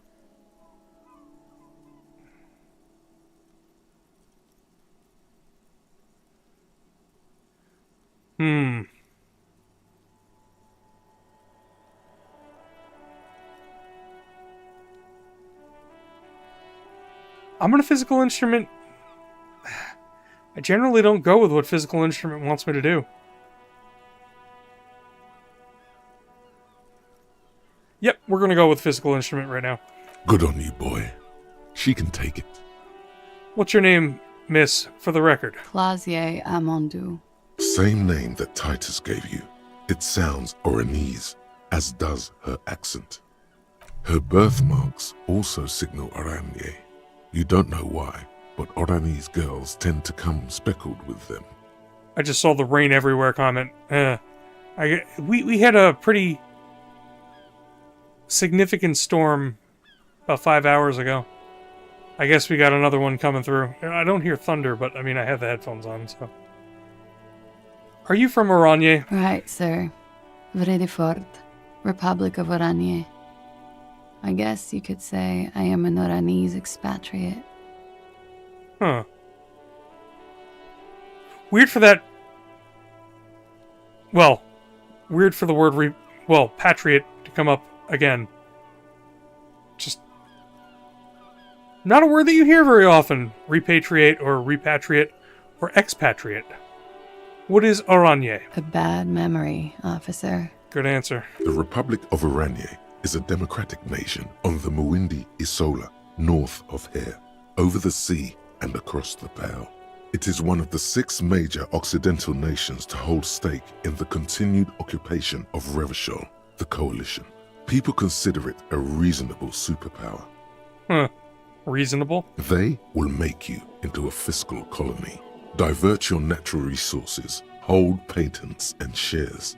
But they won't threaten to wipe you out anytime, like Revachol did in its prime. I guess that's reasonable. A bad memory of what? Of lilacs and lightning. Parks, glass, duraluminium. Vredefort is a conference city. It's always autumn there. And night. At least it was for me. What's so bad about that? Nothing. If you're no longer there. The conference centers are filled with people who get angry at you if you do something wrong. Did you do something wrong? Sooner or later, everyone does. How old are you? I'm 28. What do you do, miss? What is your specialization? Something stupid. Wanna hear what's stupid? Somewhere in a one-room apartment on Boogie Street, a young man shows Patrol Officer Tilbrook his genital warts, asking if they're cancer. Thanks, Esprit de Corps. His partner, Emil Mullins, can't be there. He's in another apartment with another man who's showing him a dead dog under the radiator. It's dead, Mullins says. No, the man replies. I touched him. He's warm. Oh my god. He's warm, Mullins replies, because he's under the radiator. So she said something stupid. I'm gonna reply, you're a cop? No, no. More stupid. Oranese lit. Oh. Oranese literature. It's what I studied at the university. What is Oranese literature about? Fear of failure, fear of death, how it sucks to be Oranese. Huh. All national literatures are. Only the name of the nation changes. That's pretty good. What about Revacholian literature? People sometimes reveal things about themselves when they discuss such matters. Revacholian literature too? No. Revacholian lit is about how magnificent and serious Revachol is. It's about how you have to save the world.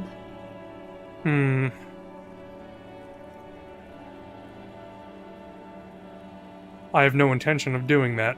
That's just a phase the Revacholian hero goes through.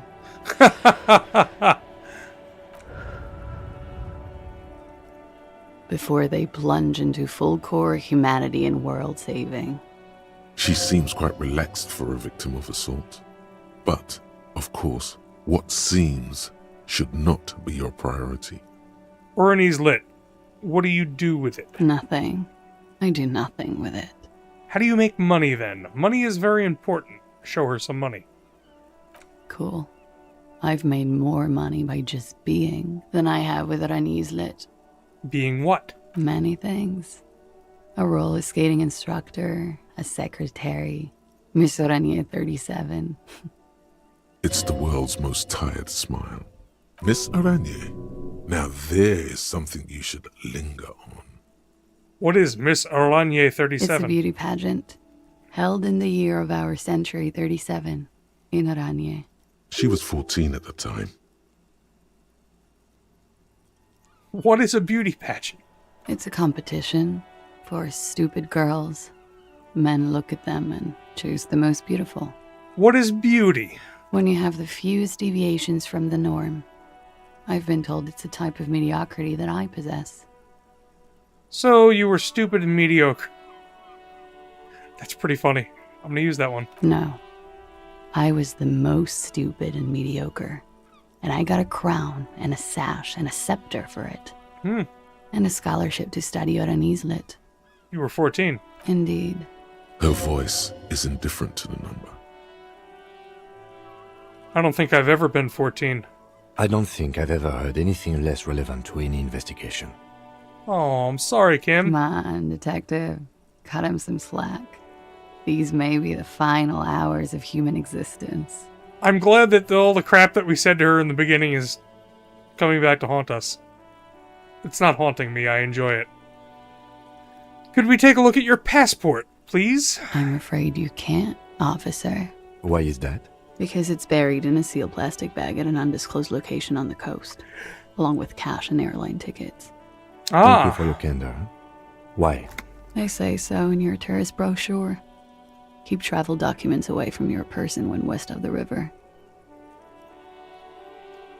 How do I know you've told us your real name? If I were to lie to you, I would come up with a more mainstream name than Clausia Mondu. It's a weird name. She seems to be telling the truth, sire.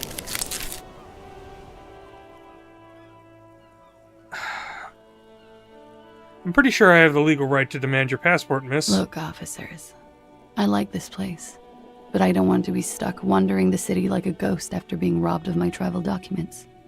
I don't want to become an indentured servant in a brothel on Boogie Street, and I don't want my relatives to pay the ransom. There are plenty of other reasons for hiding your documents from the law. That's not why you hid it, though. It's also why I hid it. Why, yes. I'm an unpopular girl.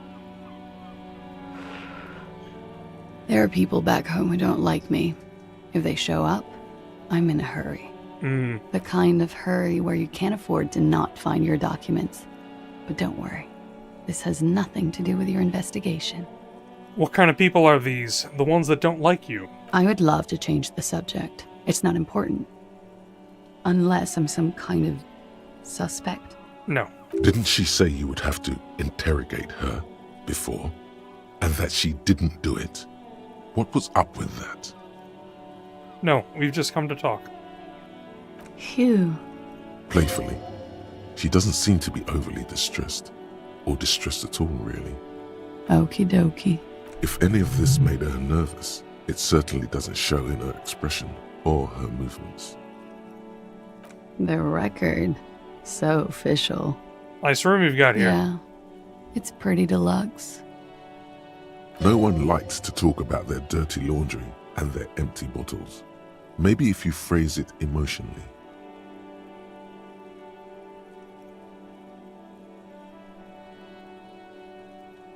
Hate to say it, but you got sad all over the place. Yeah. I've contaminated it pretty bad. Is that why you're out here? The contamination spreads from room to room. First, I escaped upstairs. The sad got that too. Then I found the handle for the summer door. Oh my. What if you contaminate this too? The world. A squall of seagulls under the low-hanging sky. Thank you, Shivers. Distant machinery from the harbor. It's wide open and cold. It's hard to contaminate such a wide open space. Even for me. At least I hope so. If I do, where will any of us go? What exactly is the nature of this contamination? For me, it's a mix of me with a lack of cleaning services. How about you? Talk around the establishment is, you have an industrial sad spill in there. For me, it's alcoholism, miss. Cool. I think I'm developing a pinch of that, too.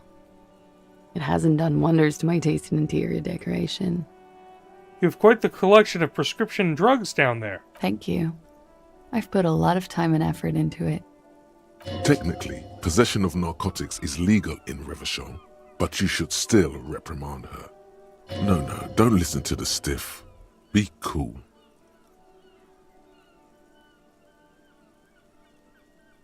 It was quite impressive. How did you amass such a hoard? With money, sir. It's not exactly the NT-star size caboodle I intend for it to be one day, but it's getting there. The Anti-Star is, or was, a Vespertine rock and roll star who liked to do drugs. He did so many drugs, he eventually mutated into a corpse. Wow, what a way to put it. He eventually mutated into a corpse. You seem to have, among other things, Preptide. Oh, yes. One of my favorites. It cures many ailments. Like what? Like not being able to stay up for 36 hours. Not being happy. It cures those ailments. It's just a mirrored speed molecule, basically. Cool, I took some for personal use. Huh? Motherfucker took my Preptide?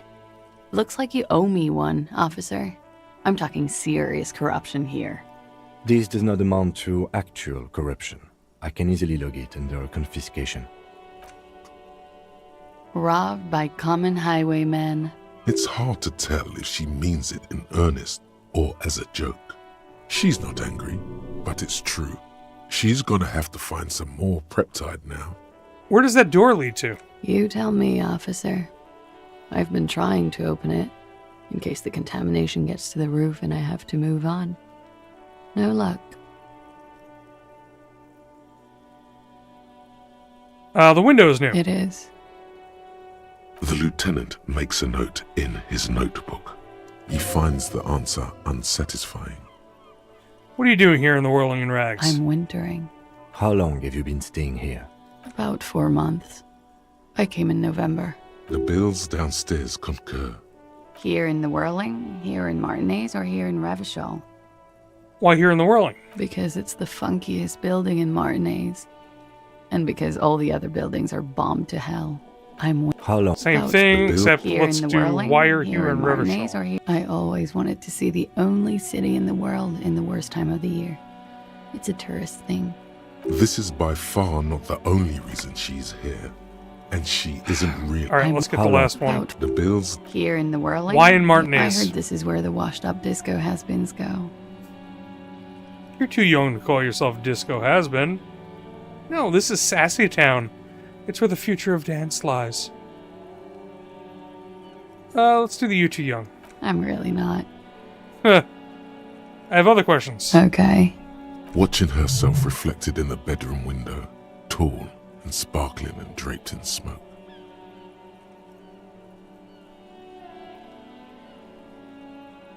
They tell us you were raped. It's a bit early in the morning for raped, isn't it? She sounds positively buoyant, vivacious, totally unbothered. It's not that early. She looks around. The sun has risen over the sea. People are rushing to work below.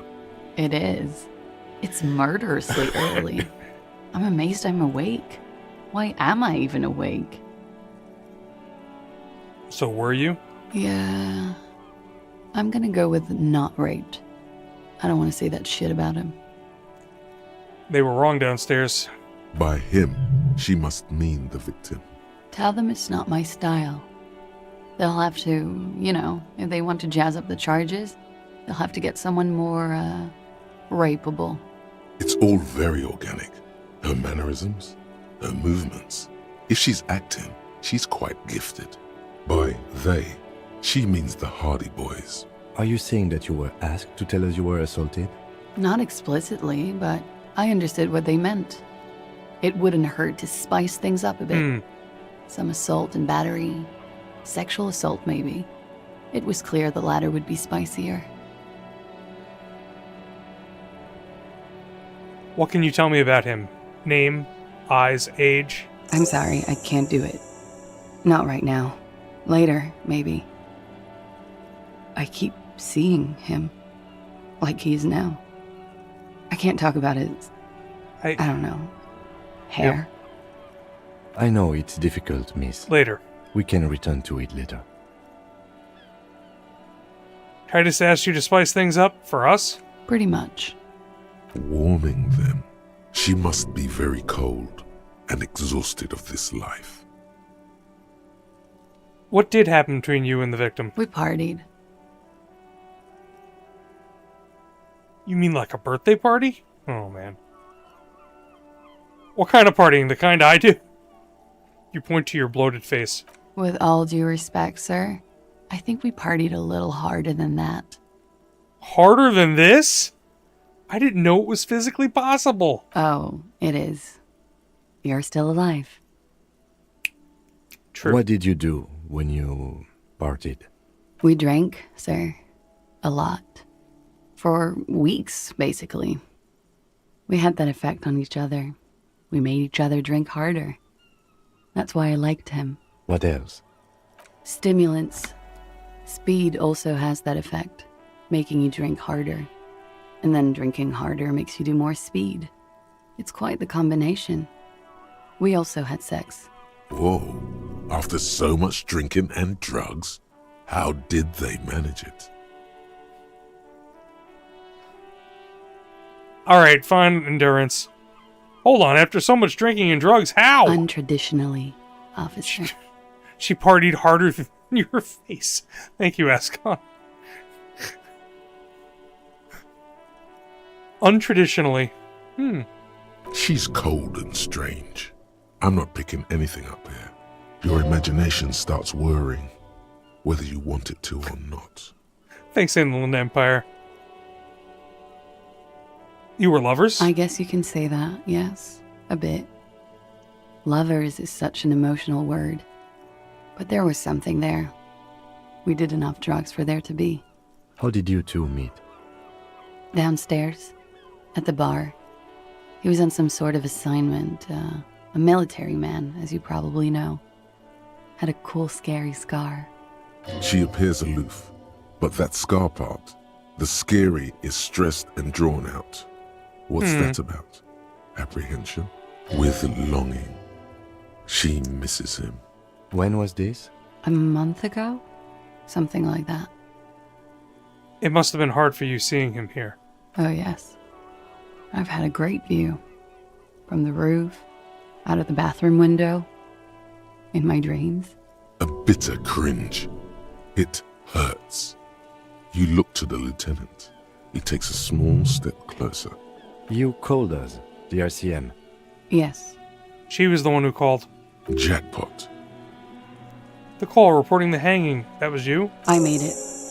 And I would appreciate it if you didn't tell everyone. In Martinez, they call it snitching. Reporting crimes is confidential in Ravachol, miss. Caller's voice was disguised. I didn't exactly disguise it. I just muffled the mic and nicked the landline a little. Ah. Nicked it, how? With nail clippers.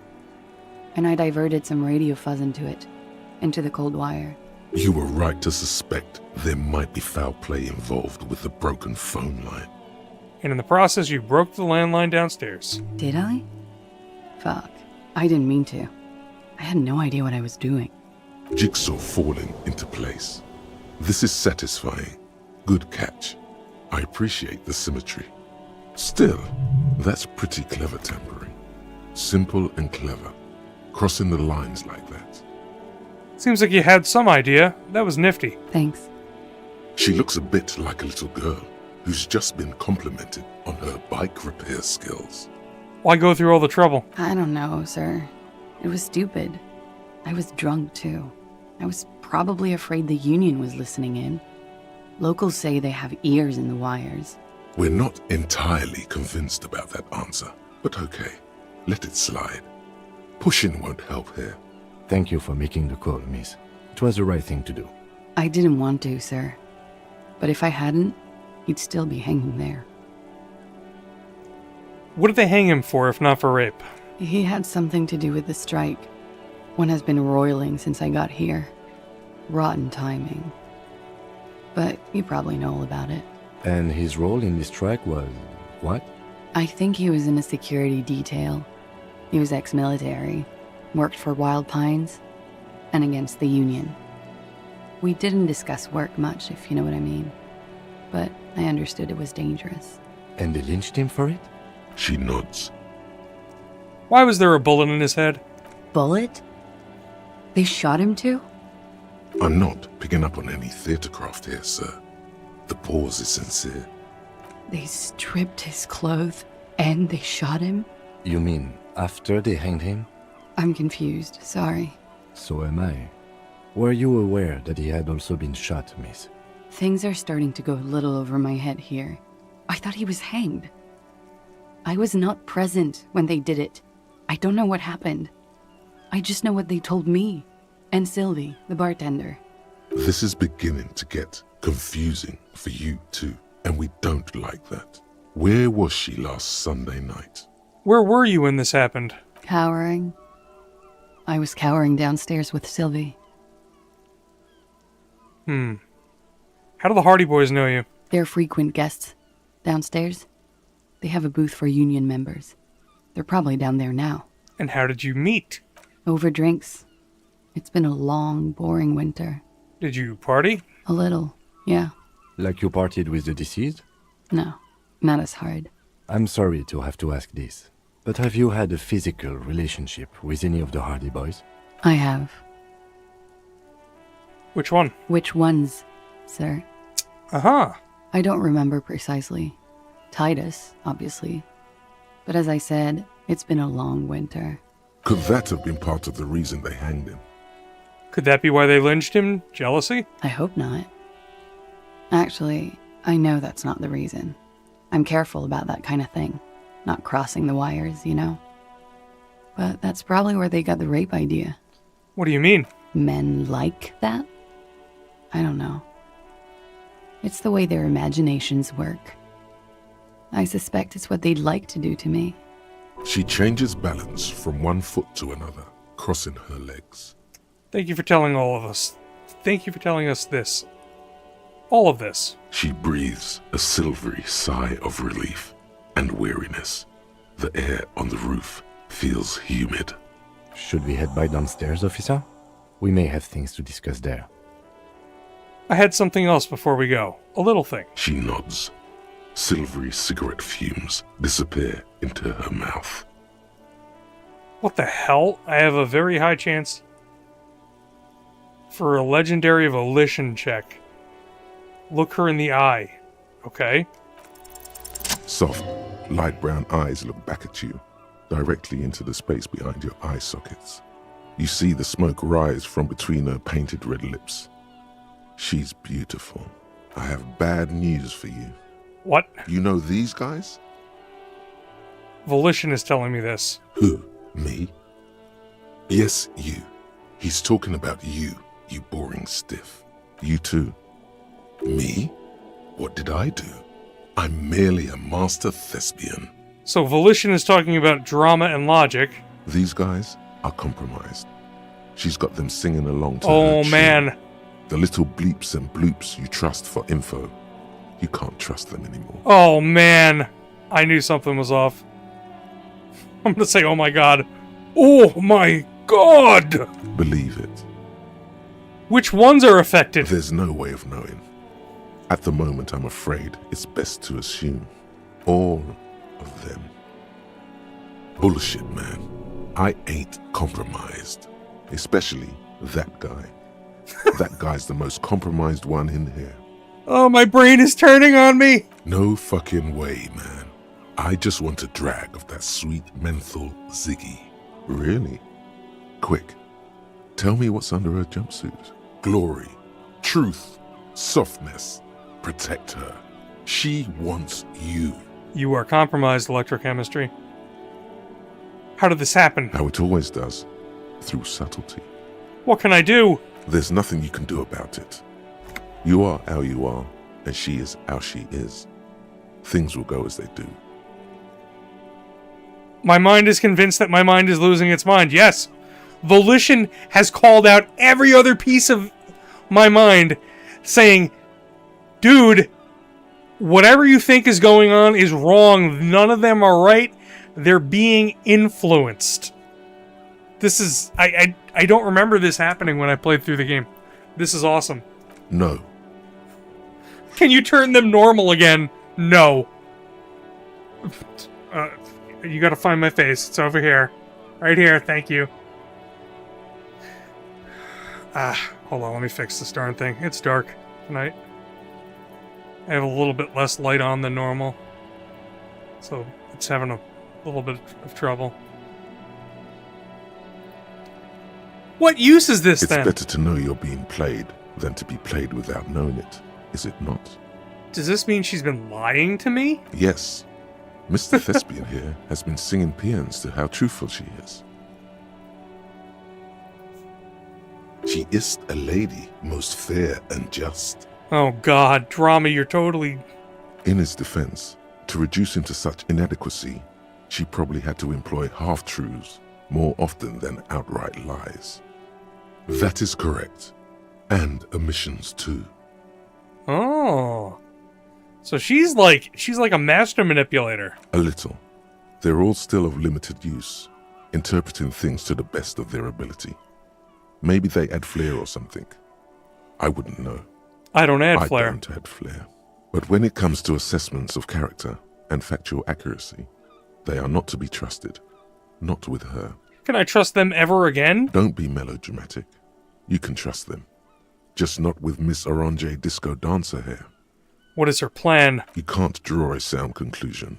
The one who usually does says, What's logic got to say? She may want to control the information rollout, not to become a suspect. She may have a past she's escaping, unrelated to this case. You doubt it's something truly insidious. See? It's oddly moderate, probably compromised. You are not afraid. This is a mere girl. She was someone's child but a decade ago. I've been talking to myself long enough. Let's get back to it. Don't worry. It's only been 4 or 5 seconds. You've got this.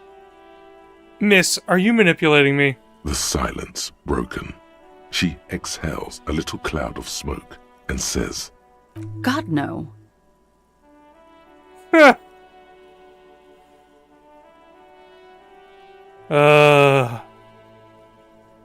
the only thing that's left. I noticed your room is close to mine. I have a personal question. Yes. You're just one room away. Very personal. Good. Yes. This means she could have heard something. Like what you were doing before you blacked out. Were you in on Sunday night? I need to know what I did just before I lost my memory. You do not need to know that. What you need is to ask normal police questions. Like... Are you lying? No. Okay. Right? Oh my god. Get a grip, he thinks. At least do your personal stuff when I'm not here. Oh, come on, Kim. Quick, say something professional. Let's return to this later, miss. Why not? I'll be here until 11 p.m., drinking coffee, most likely. Wow. That's a hell of a day. Just drinking coffee all day until 11 p.m. Well, we certainly... Wow, it's been over 2 hours. What in the name of hell was that supposed to be? Fuck! Kim, I'm sorry! Theatrical suicide attempt. We need to talk about it. Yes, I want to talk about it as well. Yes, well, I was able to recontextualize it as a dark joke. I will not be able to recontextualize it the next time. I understand you sometimes employ extreme interrogation tactics, but I want you to understand that was too extreme.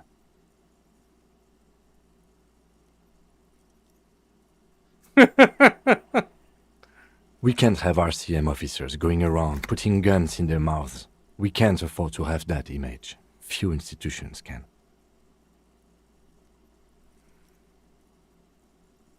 I wish to embrace the gloaming ahead of time.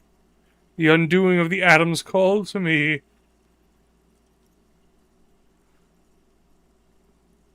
I'm sorry I put you into this position. No need to apologize. Just keep your gun out of your mouth and we'll be alright. Let's move. I thought he was talking about the interrogation upstairs. No, he's just talking to... Oh, what the... Alright, we gotta talk to Kim thing. Officer, what was that? Wow, it's just like all catching up from before. You mean the sweating and the fidgeting when he mentioned her name?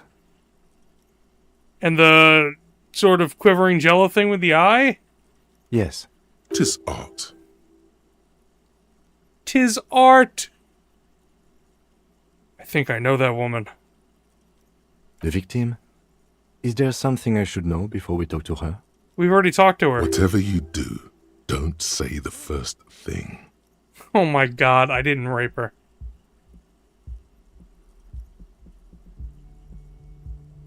I met her in the hallway after I woke up. You were not in good shape on Monday. She knows I didn't remember being a cop. Okay, that's manageable. That's it. This is unprofessional. Not sharing information with me is unprofessional. His opinion of you has... Oh no! Looks like we have more to discuss with those so-called Hardy boys. Half their reasoning just went out the window. You think this will make them cooperate? Nothing will make them respect the RCM, but it will disrupt the game they prepared for us. We just stripped off one layer of whatever it is. Her decision to not corroborate their story was definitely not part of the plan. Why did she tell us all of that? What else could she have done? Lie? She saw there was no way to lie and get away with it. You would have caught it. Like hell you would have. remember? Thank you, Volition. I'm not sure she had to lie. I wouldn't have known. I have reason to doubt my ability to see through her lies. If not you, then me. It was a smart move from her. Something is off here. You think so? She seemed forthcoming. Unusually so. Being forthcoming about some things is a good way to obscure other things. The best liars are always forthcoming. Anyway, we should move. I suspect our investigation will bring us back here soon enough.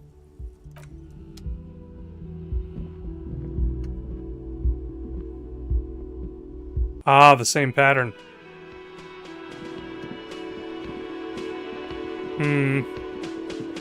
I could follow up with the Hardys. Might as well just make this suffering train The clowns continue are tonight. still hanging around. What is it now?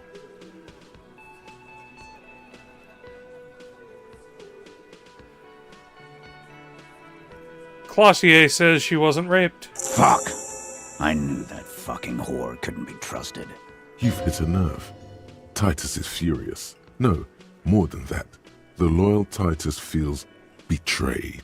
For the record, Titus Hardy did not explicitly specify the victim as a whore, nor did he say anything about trusting her. Oh, shut up and stay out of this, Liz. She's just in denial, asshole. You don't understand the traumatic experience. She's shutting down, and she doesn't fucking trust you. Yeah, she's crazy, you know. A crazy bitch. You know the type. She's fucked up. This is a diversion. Stay on track. Cut the bullshit. She told me the truth. Lawman, I'm at the end of my goddamn rope with you. I fucking told you not to push her. I didn't. His hands become fists. And you went and pushed her. Something breaks in him. I'm gonna fucking hit you. Duck. Titus Hardy. Success. Titus backs off. Fists down, everybody. Damn. Goddamn. No one tells you to put your fists down. Everard personally sent me to take care of this. If this goes south, we'll all be in the shit. But you, Titus Hardy, are going to be buried. Am I understood? When she's angry, she emphasizes the S. It gives her voice a strangely hypnotic quality. Her lips barely move as she speaks. Frankly, it's a bit terrifying. Someone has to rush in to break the tension. The second in command. Look, Copper. We know that that fuck was a rapist and a killer. We got him confessing to it on tape. Show it to him, T. What's the harm, right? Here, jerkwad. Listen to this shit. And then come back and tell me the soldier of the apocalypse was an innocent man. Another apocalyptic actor in town? This is their last play, this tape. Their story is in tatters, a mess. It might be nice to listen to, but at this point, you don't need to. Why should I care about the tape? You lied to me. You don't care about evidence. The fuck are you a cop for, then? Pigs, T. They don't care about getting the truth. They care about getting convictions. They are fucking keeping a score on their bulletin boards. I won't be on your bulletin board. If you don't listen to the tape, we got nothing to talk about. There's a lot of questions. If you ask them now, they'll just keep bringing up the tape. Listen to it, and What's they'll on have this tape? nothing to hide behind. What's on it? We call it the Door Gunner Mega Mix. You'll know why.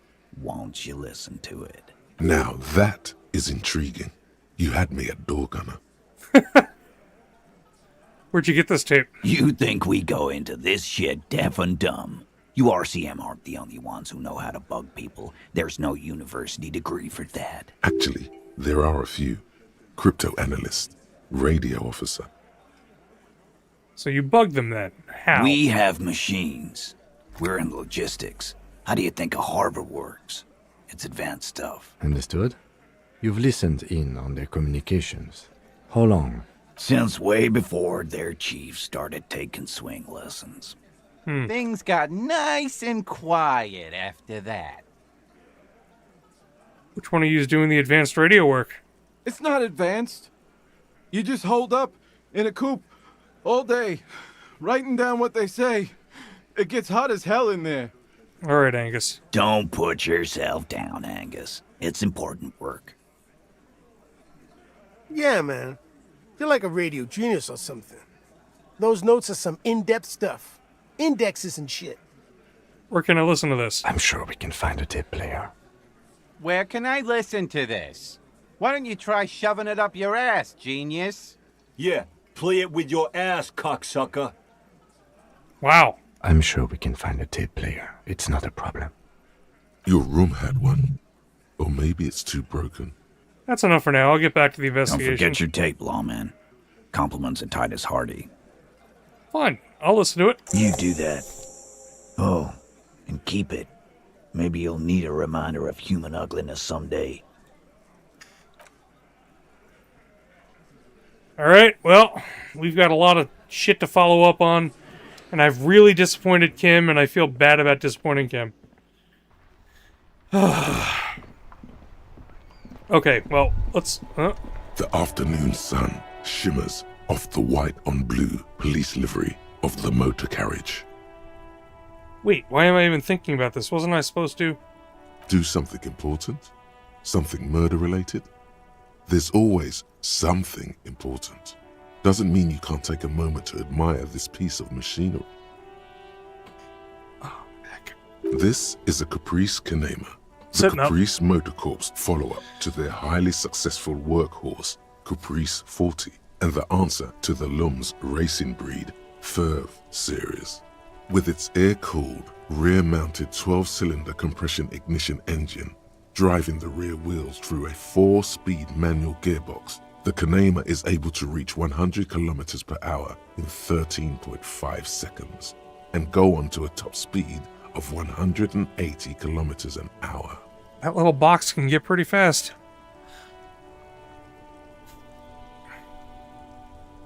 Even at a standstill, the unibody Caprice Kanema looks sleek and dynamic. The cabin is tilted frontward to give it a more aggressive, hunched look. Someone has waxed it recently.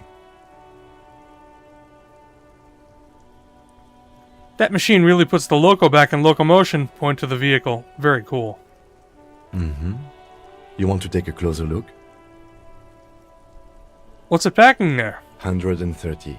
I reckon that's a 7-liter V12 there. Man, that's got to be a major advancement over the KR-18GU engine on the old Caprice 40. 7-liter V12? 7.2. Supercharged. The lieutenant is trying to suppress a smug smile unsuccessfully. Saying these words brings him immense joy. A fine machine. Yes. An extraordinary machine. It's nice and all, but why so modest? Put some zing into it. Flare it up. Slam it down. Helium headlights would improve the range and quality of the visual field a lot. It's a bit girly right now.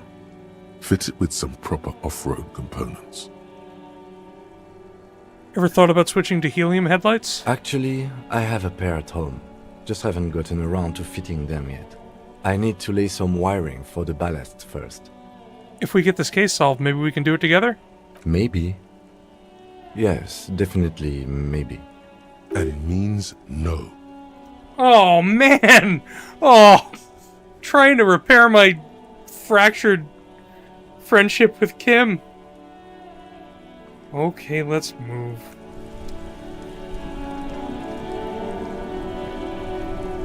Inside, you see a set of steering levers, Yep, a yep, radio yep. microphone. Radio. This is Precinct 57. How may I assist you? I see the serial number. Yes.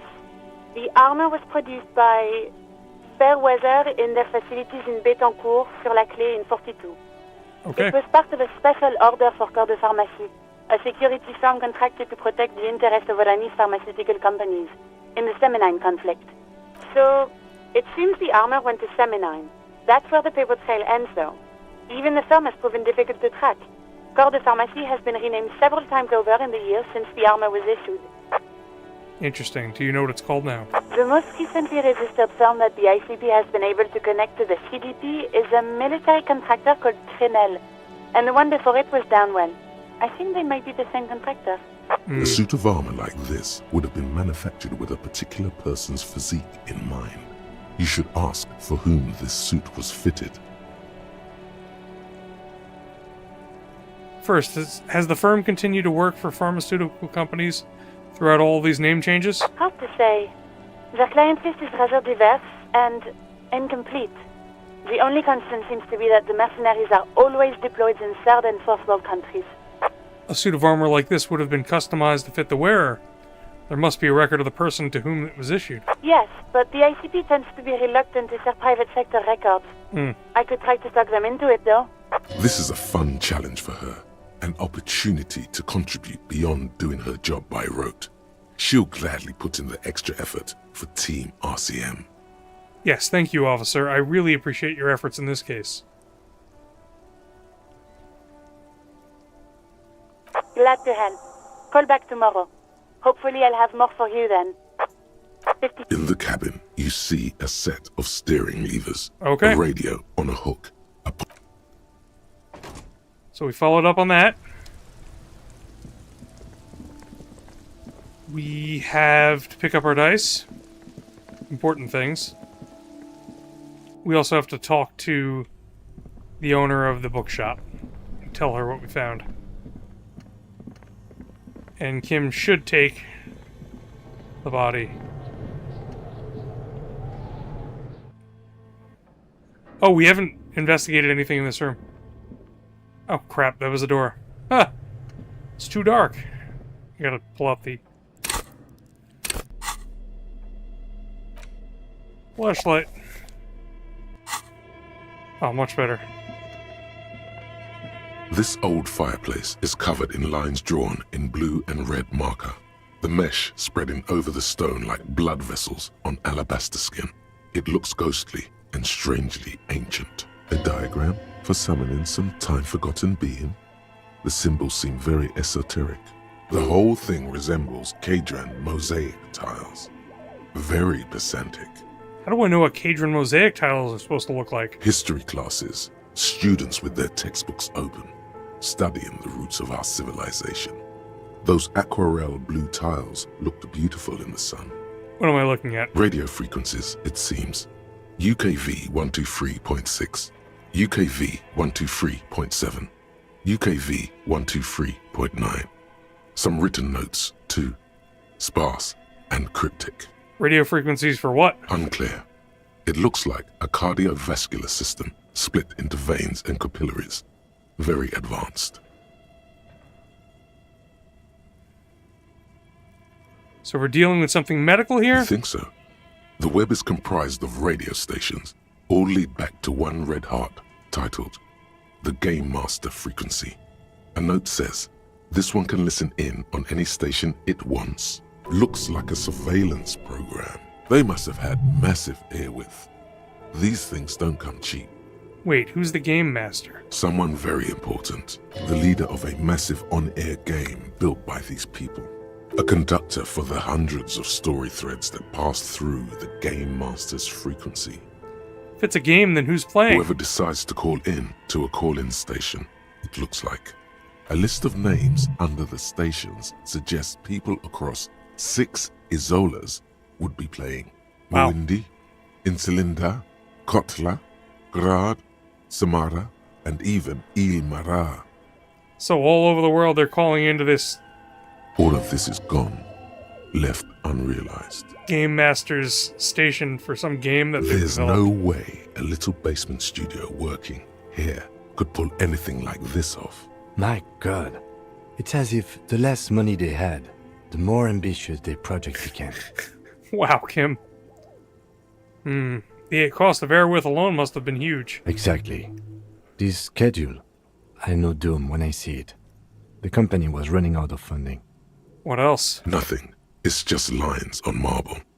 An echo from times long gone. No one has used the fireplace in ages. Okay. Your flashlight slides over an old green chalkboard covered in scribbles, sketches, and schemes. Project like Dread. some ancient cave mural. Some of the writing has faded with age, but you can still make out sections here and there. Photos and drawings have been pinned to the board. Inspect the These drawings. lithe, pointy-eared creatures appear to be different types of welkins. You make out autumnal candle welkins, casting wax-based magic. Translucent welkins, with organs shining under their skin. And even ether welkins, hailing from the vast emptiness of sidereal space. Who are all those creatures? Fantasies of a tortured, feverish mind? You should adopt one of those welkins as your persona. No longer a mere man, but a welkin. One of the welkins, towering among the rest, appears to be different, however. Examine the welkin. This is important. It's Vara Hamira, a high welkin, his face white and scarred like cracked marble. This is clearly a welkin supremacist. The note says, all non-welkin races will be purged. Wow. The Haldor, the Tworg, the humans, and even headless men, all of them, purged. Imagine a world filled only with welkin, green welkin, dread welkin, and the high welkin to rule them all. Are the welkin basically elves? An inordinate amount of time has gone into drawing these little welkin creatures. Why would anyone spend so much time on this? Some people really like building a world, I think, even if it's just for a game. Who are these creatures? Who drew them? Are they real? I have so many questions. This looks like concept art for a project. It's not really real. One of them is a welkin supremacist. Mm-hmm. Political commentary. That one has a great beard, too. Well, this has been educational. Let's move on. Just look at those details. So much effort. Oh, Kim's into this. And for what? All gone. Let's look at the photos. The photo collage depicts barren, icy landscapes wrapped in perpetual night. You see permafrost and glacial landforms, dead trees grown in under the snow. Entire oceans have been frozen from shore to shore. There are pictures of settlements on dried-up riverbeds, abandoned in a storm. We have functional Animal things to do, corpses in the and I'm dark, being carcasses and bones. sidelined by You this see thing that I primitive wanted to do oil last rigs time. built into glaciers, boreal dvorg, yurts under the snow, great mammoth-like beasts of burden. Albeit dark and cold, this vision also feels cozy in its own way, like eggnog or morphine, a much-needed respite from our own world. A pinned postcard reads, The heat death scenario. A desperate fight for geothermal energy engulfs the world as Wirral becomes untethered from its sun, drifting through the universe. Ah, were they planning for Evercold? This is a monthly calendar from the year 50. Cryptic words like sprint, daily minimi, and GPI span the marker-drawn grid, the grand scheme of production it's and their money. It's their production schedule. It looks a bit like an academic calendar, only much more brutal. Everyone is constantly teetering on the edge of the abyss, an abyss of production. These squares look orderly, but beneath them is chaos, worry, pain, so much pain. Back pain, neck pain, headaches, carpal tunnel, Man. chest pain. No gym membership can make up for working in this manner. Perpetual crunch. Minimi stands for a mini meeting. It's part of a bigger framework for managing work called RUN. Station 41 tried to implement it a few years ago, but failed. What happened? As time goes on, the numbers in the boxes grow rarer and rarer. The board becomes an empty snowfield in the final days.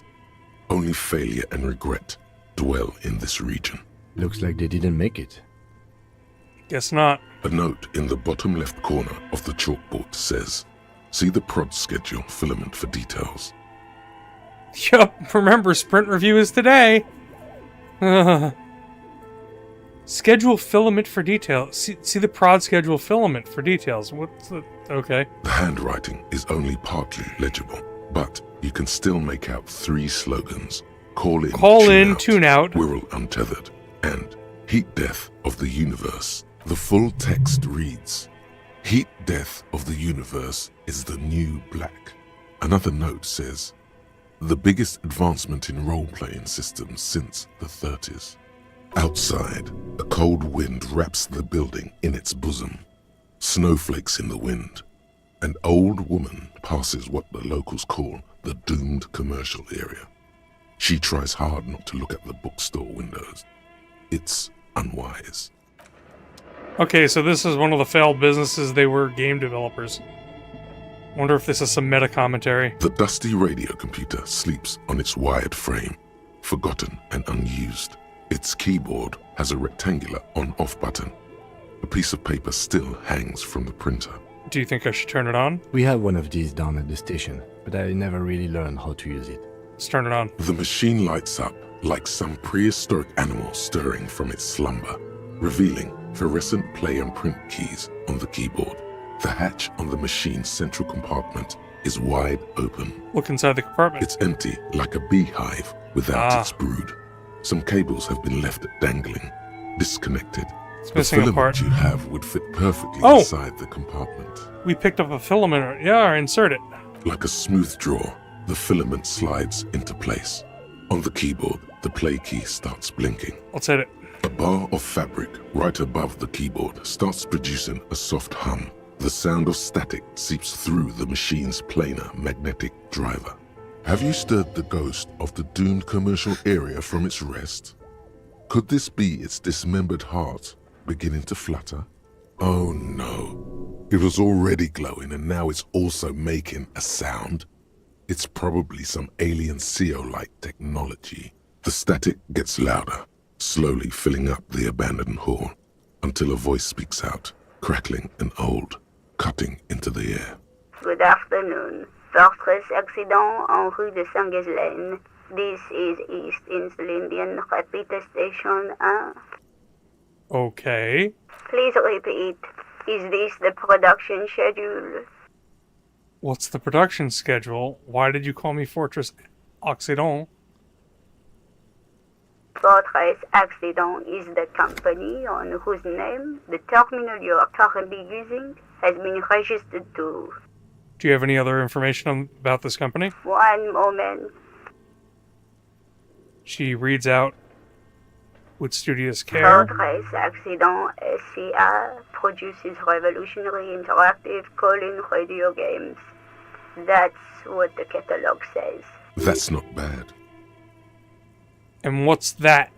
This no, wow, so conceptual.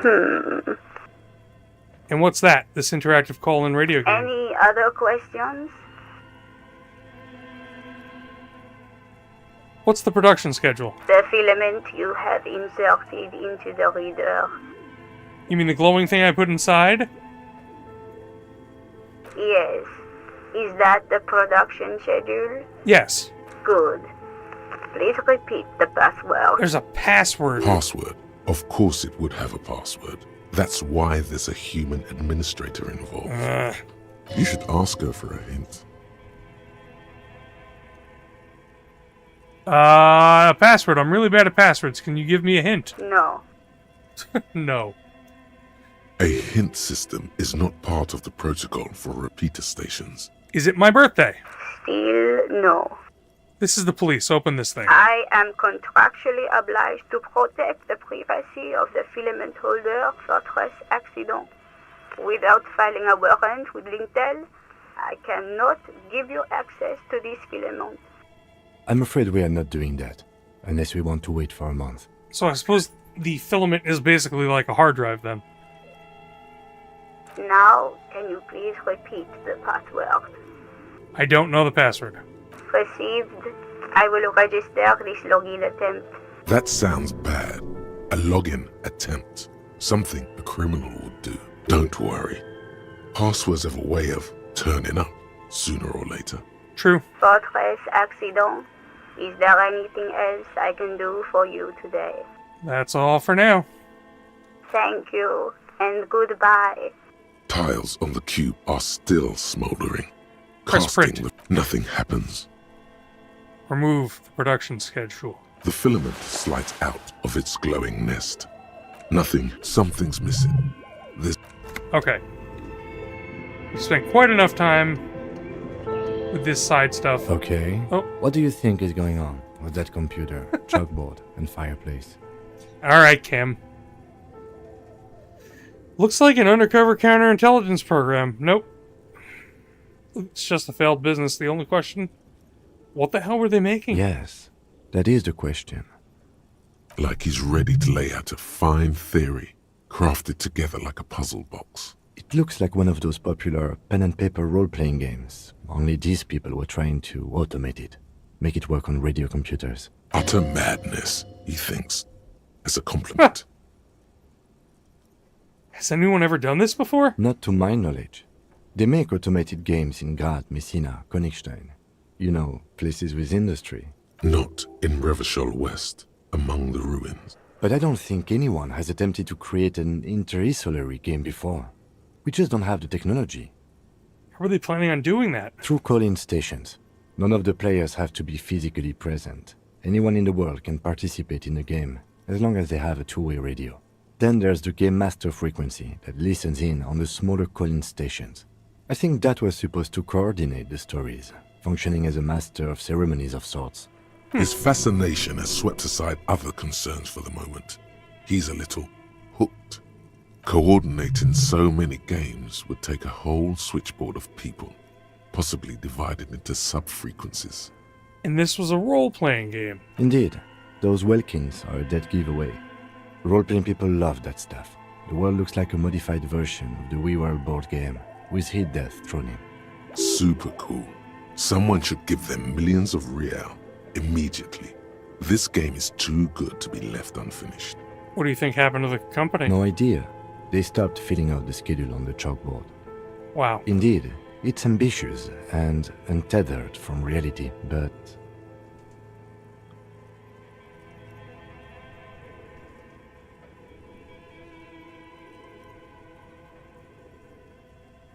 Huh.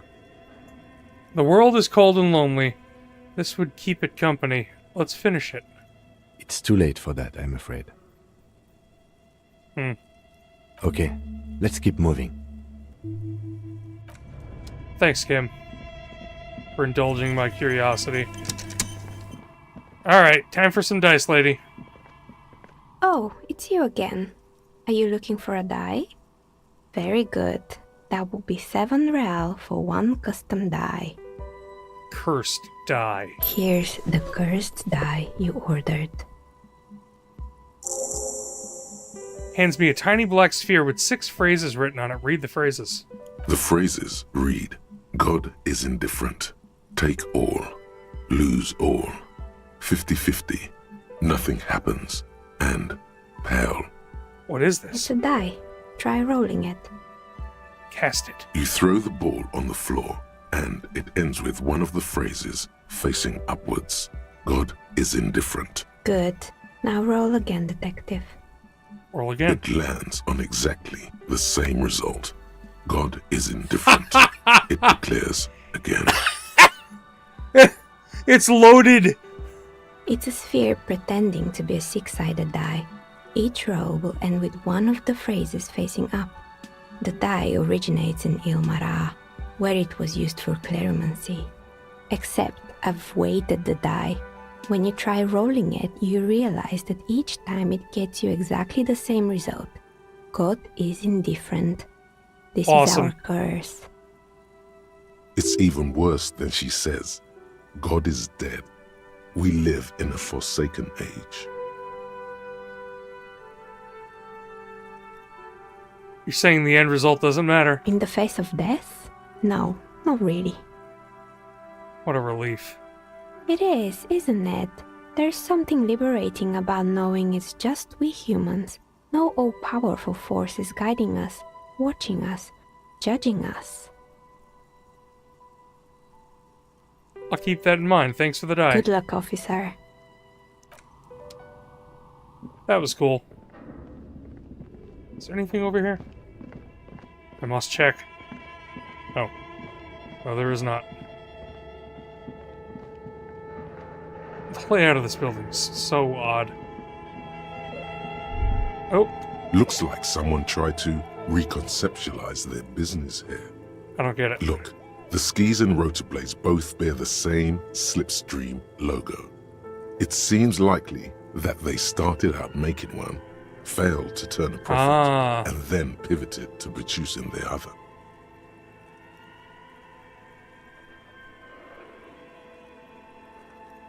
What do they start with and which do they pivot That's to? a good question. What a strange leap of imagination. Yet they still failed. How sad. Reality is ruthless. Ain't that true?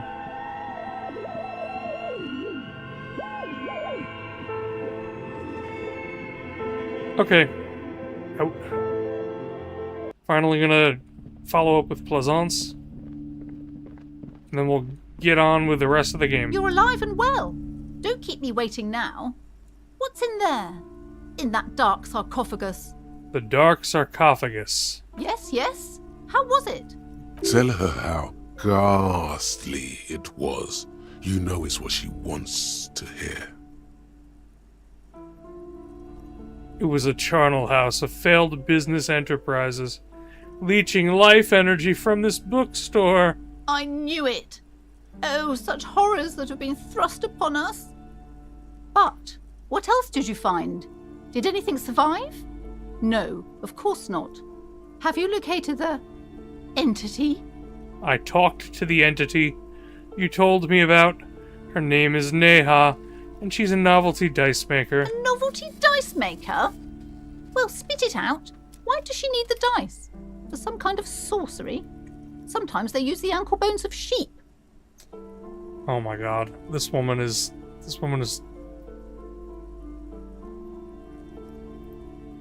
a psycho. She's not a sorceress or some malicious entity. She's a businesswoman like you. I don't understand. If it's not her, then where is the source of the doom? How did she explain the curse? Before you say anything, ask yourself, is the woman really able to withstand the truth? The narrative she's built herself, it does need tearing down. Ooh. She's squeezing on the pendant too tight. A drop of blood in her palm. Just don't say you don't have any answer yet. The uncertainty is killing her. To hell with it. Perchance you ought to just lie, sire. You've come this far. Wow, all these options. You know how to end it. There is an entity behind the entity. She says there is no curse because there are too many inconsistencies. She said it's just capitalism. Bankruptcy is a quirk of our economic system. The source is the taxidermist's shop. He became involved in arts darker than taxidermy and brought the void spirits down upon this place. Honestly, I don't have an answer yet. I'm not going to say that. There is another entity, more malignant, pulling the strings in Martinez. Perhaps in my travels I will cross paths with it. A third order presence, yes. A great dark relief washes over her. I've heard of these triactors. In certain occult literature, that's too dark to dwell on for too long, and definitely not in public. I understand everything, sir. Thank you for your descending into the maelstrom. I will keep fort up here, strengthen the wards, do my best. And if you happen upon the third entity in your travels, may the Lord be with you. She performs an X-shaped cross on her chest. Well, this has been absolutely educational. If we happen on the third presence in our travels, we will certainly come back to tell you. Yes, the venture continues. In other waters. Darker waters. Should we get out of here? Before the vortex collapses? The shop around you feels ancient suddenly. Damp and saturated by the coastal air. Farewell for now, book peddler. These shelves are overburdened with books from the same series. You see the name Dick Mullen over and Dick over. Mullen! A couple of spook novels hide amidst all the detective books. Thrilling tales of spycraft and daring do. Oh, crime, robberies, murders, even sexual crimes. We're fortunate to have Dick Mullen and his stories to sort all that out. You're a police officer, apparently. You should buy all of these. They really do teach a person how to be a proper detective. Sex crimes did pique your interest, but still, this Dick Mullen person only gets your pleasure centers down. Note, reading about Dick Mullen would not actually make you a better detective. Let's do a quick look through Crime the fiction display. is a disgrace. An asinine misrepresentation of the physical attributes of the arduous everyday work of actual police officers. These books greatly overstate the excitement of police work, glossing over how long it takes to actually follow up on leads and eliminate dead ends. Furthermore, they have no idea how hard it is to simply remove a body from a tree. What's more, they completely ignore the psychological hardships of year after year coming into contact with people during the worst days of their lives. Not a single mention of all the stress this work creates upon the officer's family. Detective fiction just doesn't tell the truth at all. Now, would you like a list of all the books found on the shelf? Sure. You see, Dick Mullen on the job. Get Me Mullen. The Stalwart Adventures of Richard P. Mullen. Dick Mullen and the Murder in the Orchard. The Sordid Affair of Dick Mullen. A killing is declared. Dick Mullen in the Murder House. The Final Case of Dick Mullen. An Obvious Lie. Dick Mullen in the Clock Tower. The Ordeals of Dick Mullen. Dauntless Dick. Dick Mullen's Funeral Pyre. The Murder of Dick Mullen. Dick Mullen dies? Oh no. Turns out he faked it to solve a case. Yes, there's also The Dame Who Did It. Farewell, My Mullen. Faking death seems to be a common trope in the Mullen series. The morbid tales of Dick Mullen. A dark tide turns. Tragedy calls for Dick Mullen. Another one with fake death. And, of course, Dick Mullen, the murderer. In order to catch a murderer, Dick Mullen must become the murderer. This contextualizes how much of a joke your station mates, yes, Dick Mullen, your station mates were making of you. They really were ripping you a new one. Come on. This is not the way real police solve crimes. The real police are some 20 kilometers away, sitting in an armored motor carriage. Come on, Chester. Tell the story again. A bald man turns toward a lean man and pats him on the back. Again? Man, I tell that one at least once a month. It's not that interesting. The fuck it is. And these guys haven't heard it. You see, Chester here pokes his finger at the lean man. Chester faked his own death once. Gosh, why? One civilian looks on amazed. The bald man bellows a reply. A very fucking dangerous case, ain't that right, Chester? They almost got you that time. Yeah, sure came close. Alright, so I was tailing this guy called Francis the Shoe. Inside of the motor carriage is thick with cigarette smoke. Outside it starts to rain. After all this, you still haven't found the answer to the one question that matters. Who is Dick Mullen? Who is Dick Mullen? Your quick eye notices a small caterpillar crawling across the spine of a book. The title reads, Dick Mullen and the Mistaken Identity. A worn paperback from Dick Mullen's classic Hard-Boiled Phase. The premise seems to be that Dick Mullen is framed for the murder of his best friend and has just a few days to prove his innocence. How did I get into this? Could it be the motifs of unstable identities and shocking betrayals? That's probably right. I'm a complicated guy full of contradictions. Then this is the book for you. Let's buy it. Of course. Such violence and immorality. Or what else we got in this place? A quaint picture book brochure. It's a tome of fascist magic. Rather candid. The plaque on the shelf reads, Biographies of Famous People.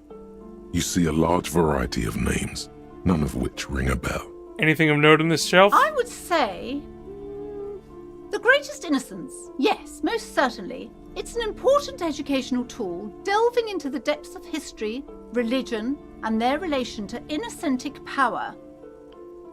What's an innocence? A very influential historical figure. But surely I don't have to tell you that. You're a law officer, and law officers have at least some education. The book is also very daring. The author aims to re-examine the universal understandings of the innocentic system, creating a fresh vantage point and a shift in the tired order of things. I thought it was about which of these innocences is the coolest and the greatest. Perhaps for a layman, deep analysis is necessary to peel back the multi-layered meanings. Do her words seem vague and abstract to you?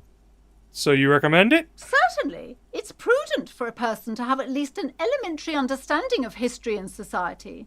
You feel like you should get this one? Definitely. It's Might as well. A true cultural... Browsing through all suddenly, a particularly odd title catches your eye. It reads, High Speed Love, the tragic true love story of Jacob Irv and Alfie Delatraz, by one Cecilia Averbrook. High Speed Love chronicles the romance between two of the finest tip-top tourney racers in history. One of them is the madcap driver, Jacob Irv. Alright, I'm gonna stop reading through the random books. Next to Irv's life story, you see a slim biography of an Occidental Oh, the rock Anti-Star. called The Anti-Star. We heard about him. He's famous for shooting morphine into one of his eyeballs and cocaine into the other. What? Shooting them into your eyeballs is... I guess you would absorb it? Next to that, Rivasholian radio personality Guillaume Bevy stands in front of a rundown drug den. He's a permanent fixture on Channel 8, reporting on real-life crime and ruining cops' days. I really must insist you buy one of the books. Oh my Reading god. them is not for free. She understands she has erred against the customer and immediately corrects course. I'm sorry, I did not mean to rush you. You are... We're done. There's too much crap to look at here anyway. Several maps have been Maps. attached Maps. to a bulletin board hidden This could be inside useful. the alcove. They're held up by small pins. The board has come loose from one corner. The maps look old and faded. Your eye catches a map of Insulinda, a map of Revachol, and Can I buy them? I'm sorry, officer. The map of Martinez is the only one available. The other two are not for sale anymore. And besides, they're quite valuable, though they might not Excuse me. look it. The map of Martinez is 90 cents, though. That old thing. It's an out-of-date map of a tourist location that never was nor came to be. From when some design studio people tried to spruce the place up 4 or 5 years ago. They also renovated the horse statue, set up those coin-operated viewers, and designed the new street lamps. The place does not look like a successful tourist trap, does it? What happened? They didn't get that far, for some reason. A shame. The Oh, I can project try to never got going. steal it. Would be nice if someone fixed Martinez up. Oh, I'll buy it. Always good to be informed of your... Alright, there's so much crap This in this store. bookstore is not strictly about Alright, no, we're not looking through all the books. We got about half-ish...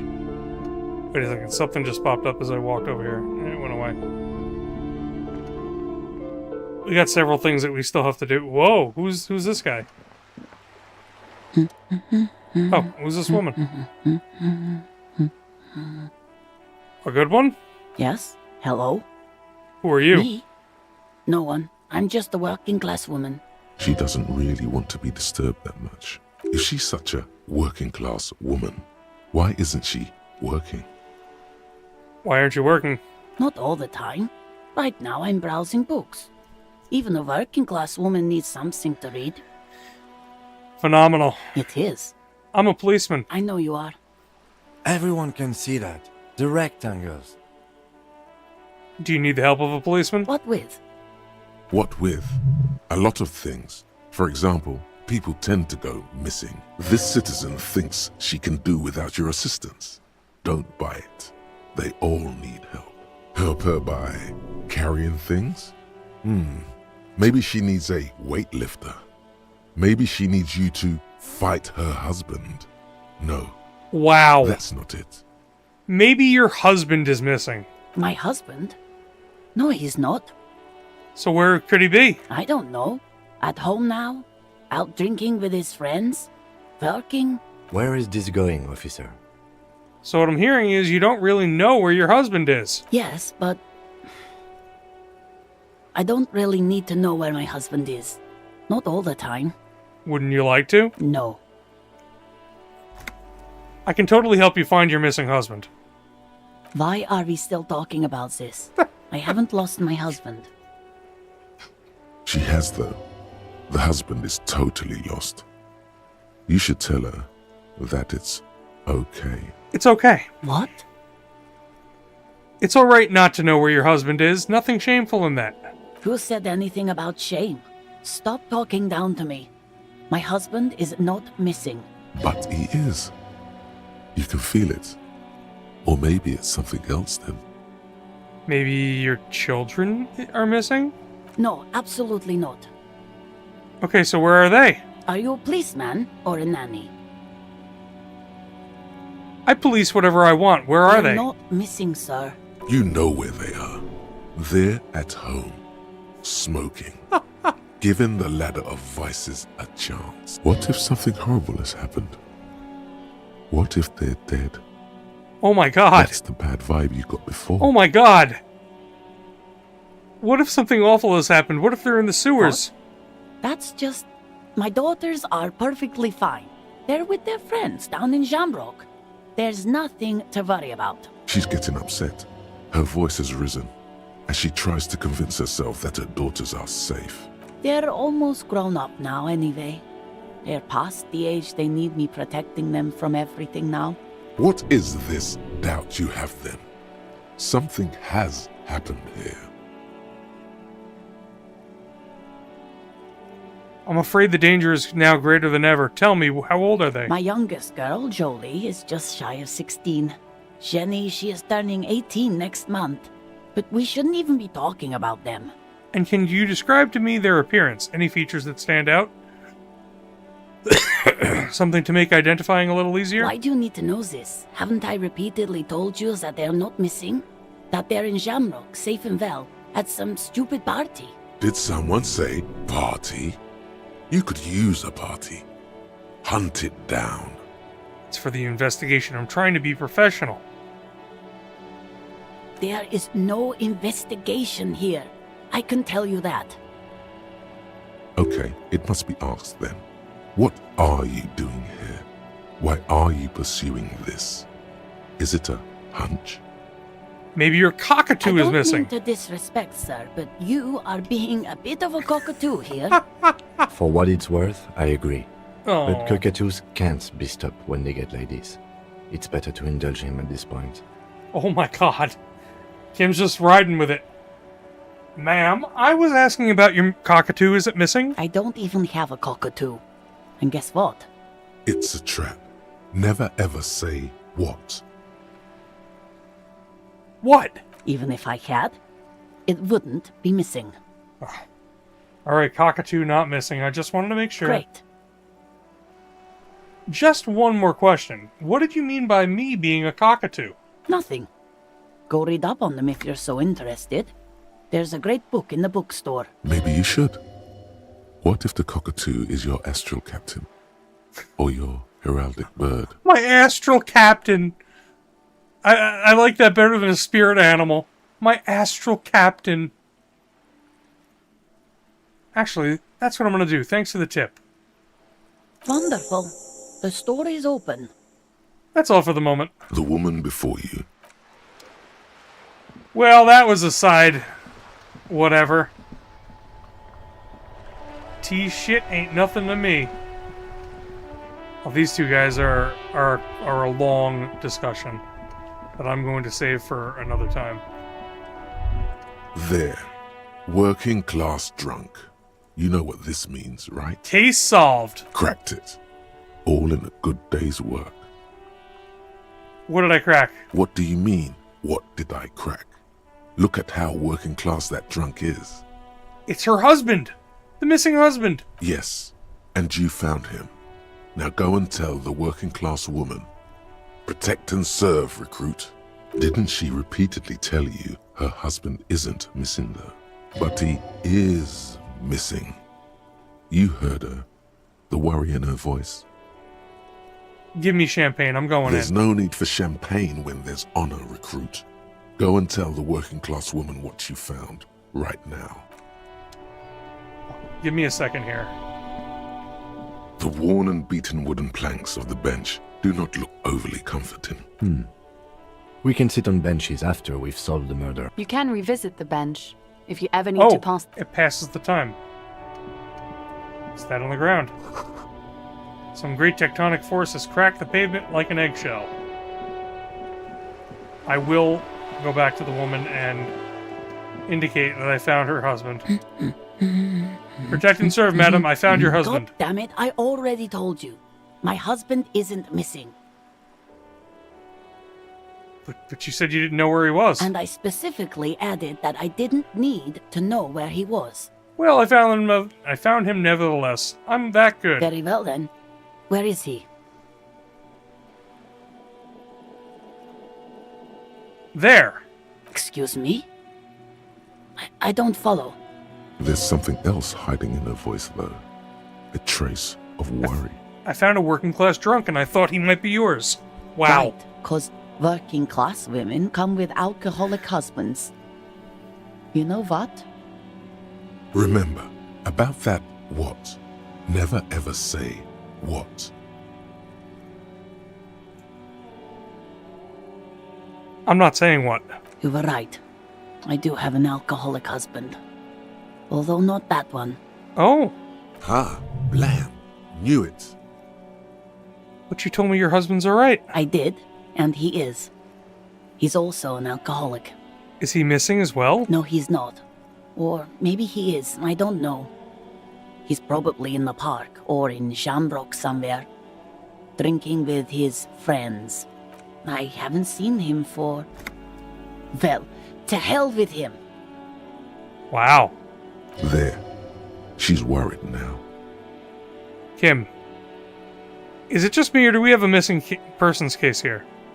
Don't worry, I'm gonna find him and bring him home, I promise. She sighs, but you can detect a slight hint of gratitude and relief from her face. All right, go ahead. Do you have any questions?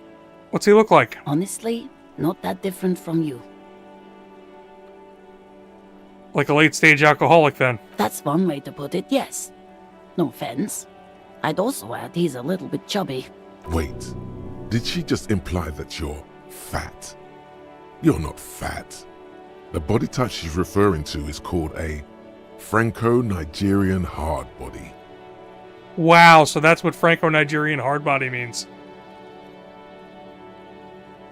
I'm not chubby and neither is your husband. What you mean to say is that we both share a Franco-Nigerian hard body. You both share what?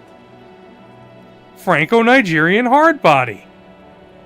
Softly round, yet still in shape. Ladies dig it. I'm not sure about the rest, but softly round sounds about right.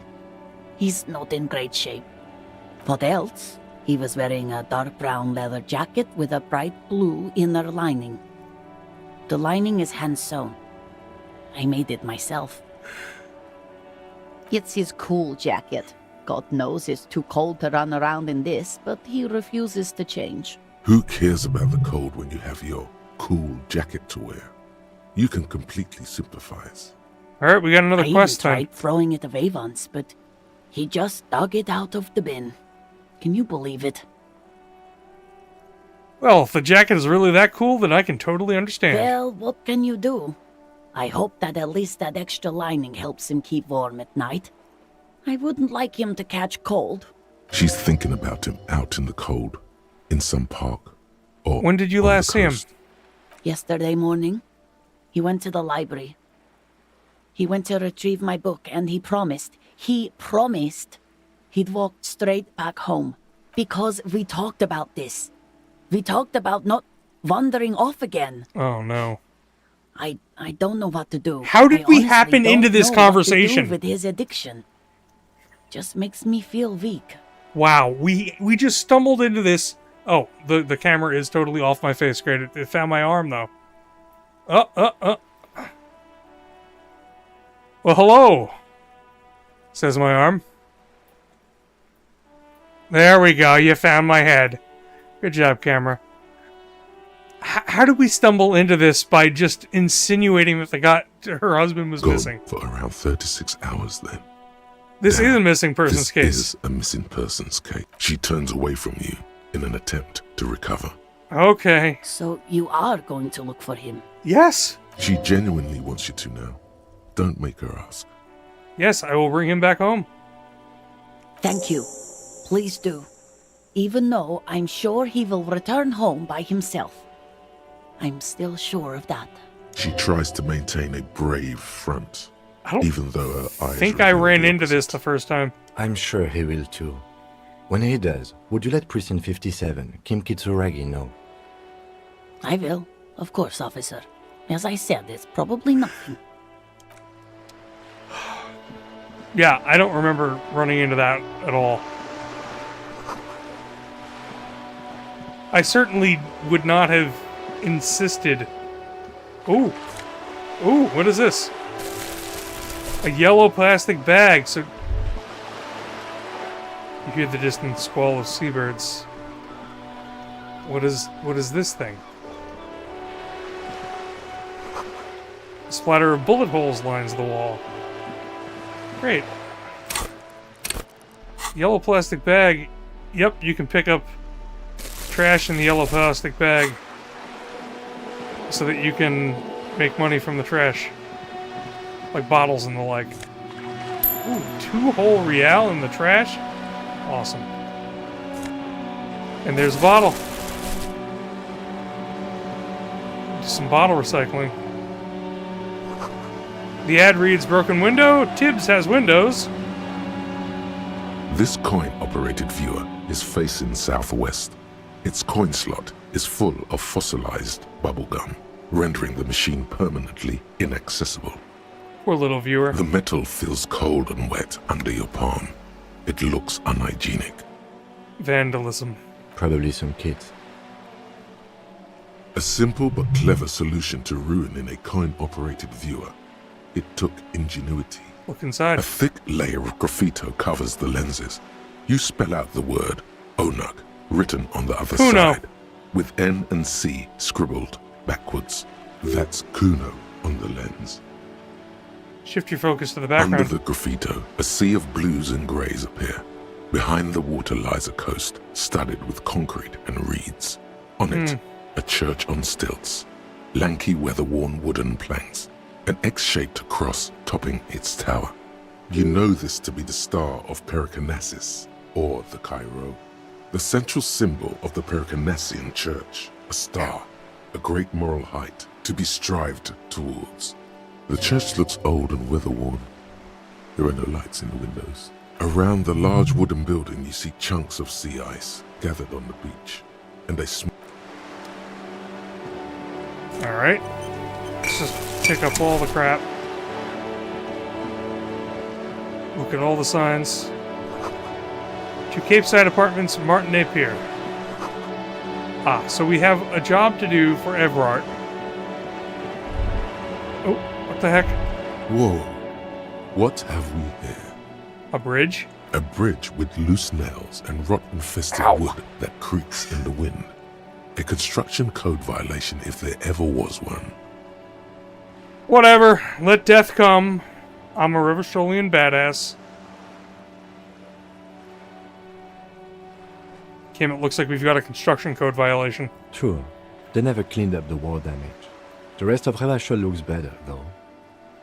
But Lieutenant, think about the splinters. The bridge is fine enough. Locals use it all the time, after all. It's nothing to worry about. Shall we? Okay, we'll cross together, Kim. Ah. Where does this take us? Ooh, more stuff. Magnesium. Oh my god, it's Kuno S. Are you trying to sneak up on me? Come to slit my throat in my sleep? Apparently, she doesn't like people standing behind her back. Logic error. She is not sleeping right now. Pig's come to take me out? Trying to snuff me out? If anything, you're afraid she'll take you out one day. No, why would you even say that? Then why are you sneaking up on me like that? It's not a good idea to scare me, pig. Not a good idea at all. Oh well. The garden hose. This won't be of use until the snow melts. Chairs and tables eaten by rain and rot. Another splattering of bullet holes on this The wall. spread pattern of these bullet holes makes your chest ache. Your breath grows heavier. More old bullet holes. Half a century at least. From the revolution. You peer into the faded marks in the stone. They peer back like an endless row of tiny black holes. Sweat starts trickling down your brow. This is bad mojo, man! Fucking horrible mojo! The end draws near! Oh no! Your chest feels tight looking at them. It's closing in, caving in, ever tighter. Your breathing grows even heavier. Why? You okay there?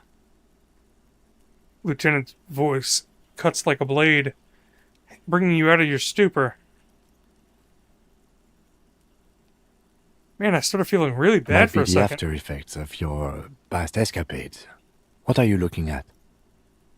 What's with all these bullet holes? I've seen a lot Remnants of them around. from the revolution. These are over half a century old. So what? No crime is... No crime has happened Perhaps a crime of a sort ages ago.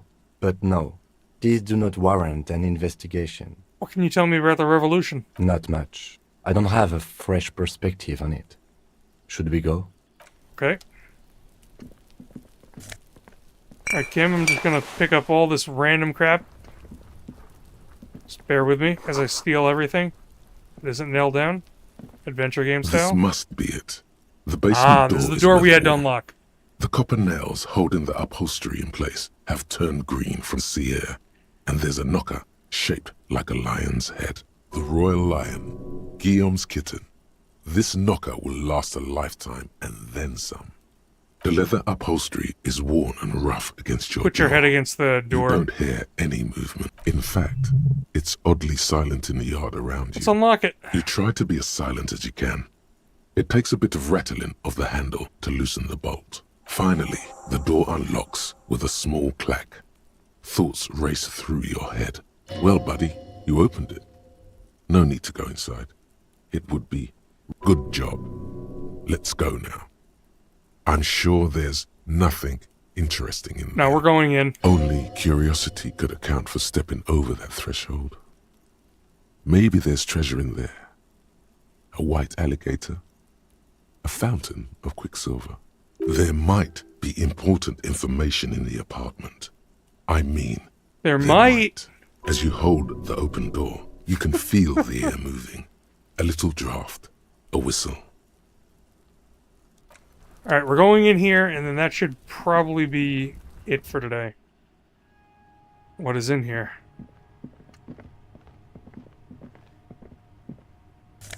Ooh, more magnesium. A small suitcase full of clothes. Guests are staying over? A book titled The Hidden World of Walking Sticks lies open. You can almost feel the warmth of the red sun on the flag. This is the flag of Revachol, the suzerainty. So the sun. This isn't just one sun, but there are little suns dancing around the big sun. This is the sevenfold sun miracle. What's the sevenfold sun miracle? It's an optical atmospheric anomaly the first settlers saw. Happens in cold weather. Oh yeah. 6 small suns around the big one. This complex halo, The halo phenomena is how old Revachol got its flag. It is but one of the many strange optic atmospheric phenomenon of this wondrous archipelago. You're sure you once saw sundogs in your youth, and blue flares. Lieutenant. The old flag of suzerain. Mm-hmm. The tenant is an old-fashioned guy. By old-fashioned, he means very right-wing. Oh. Don't bow to the flag. The flag doesn't seem to mind. It's just a colorful fabric with a sun sewn onto it. Like all feudal flags, it looks like a children's drawing. Whose room is this? Oh, free shirt. Whoever lives here admires fair-haired fantasy heroes with big muscles. The smell of disinfectant in the room. It smells like chemicals. A row of mugs sits on the shelf. Each one depicts a human figure. A dark-skinned woman grinning amidst mysterious symbols. Ah. A broad-shouldered man shoveling potatoes, and others. These are just like the Yellow Man mug. A little ring, though cheerful, This the guy's images on another the ceramic racist make you bastard. vaguely uncomfortable. There's something disdainful in the way the curves and lines of the bodies were drawn. The images betray a lack of interest in human beings. They are merely unflattering caricatures. What do I mean uncomfortable? The owner of these mugs doesn't like people of other ethnicities very much. Typical asshole. This person is unhappy. The lieutenant picks up one of the mugs, then puts it back down with a look of disdain. I'm beginning to feel better about breaking into this man's apartment. Thank you, Kim. Oh man, whip out your Yellow Man mug and compare. Yes, your broken mug friend would feel very much at home here. The same humor, the same mocking lines. There's the missing tin soldier. Whoever lives here might have used the Whirling's container to dump his trash. And now they've drawn the ire of the Union. The plot thickens, as they say. An interesting little clue. Let's see where this goes. Clues have a way of magically connecting to other clues down the road. Perhaps you should break into apartments more often. Ha! Thank you, Inland Empire. You think this is the same person who put the dead man's clothes in the trash? Who knows? I'm not expecting too much from this clothes in the trash lead either way. It might turn out to be some random local matter, but still, a nice coincidence. You could ask Everard who this person is once you're done here. Alright, well, that's it for this little room. Let's take us back out to the main courtyard, see what we have to see real quick. I believe, yeah, there's a guy to talk to up there, and this door, and we'll do that the next time that I stream, which will be an indeterminate time. No promises. Couple of major things going on in the next couple of days. Hey, what's that noise down there? Oh, that's the guy up there talking. Hilarious. Couple of major things in the next couple of days, but maybe Sunday during the day. If I feel like it.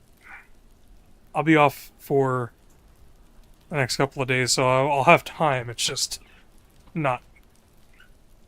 It's been a week and now they show up? Wow, yeah, I cannot wait to continue from where we are. Today was a lot of heavy conversations. Hopefully there won't be as heavy conversations going forward. I think we've hit most of the heavy conversations until a little bit later in the game. Involved in this. You don't want to get involved in this. Alright, till next time.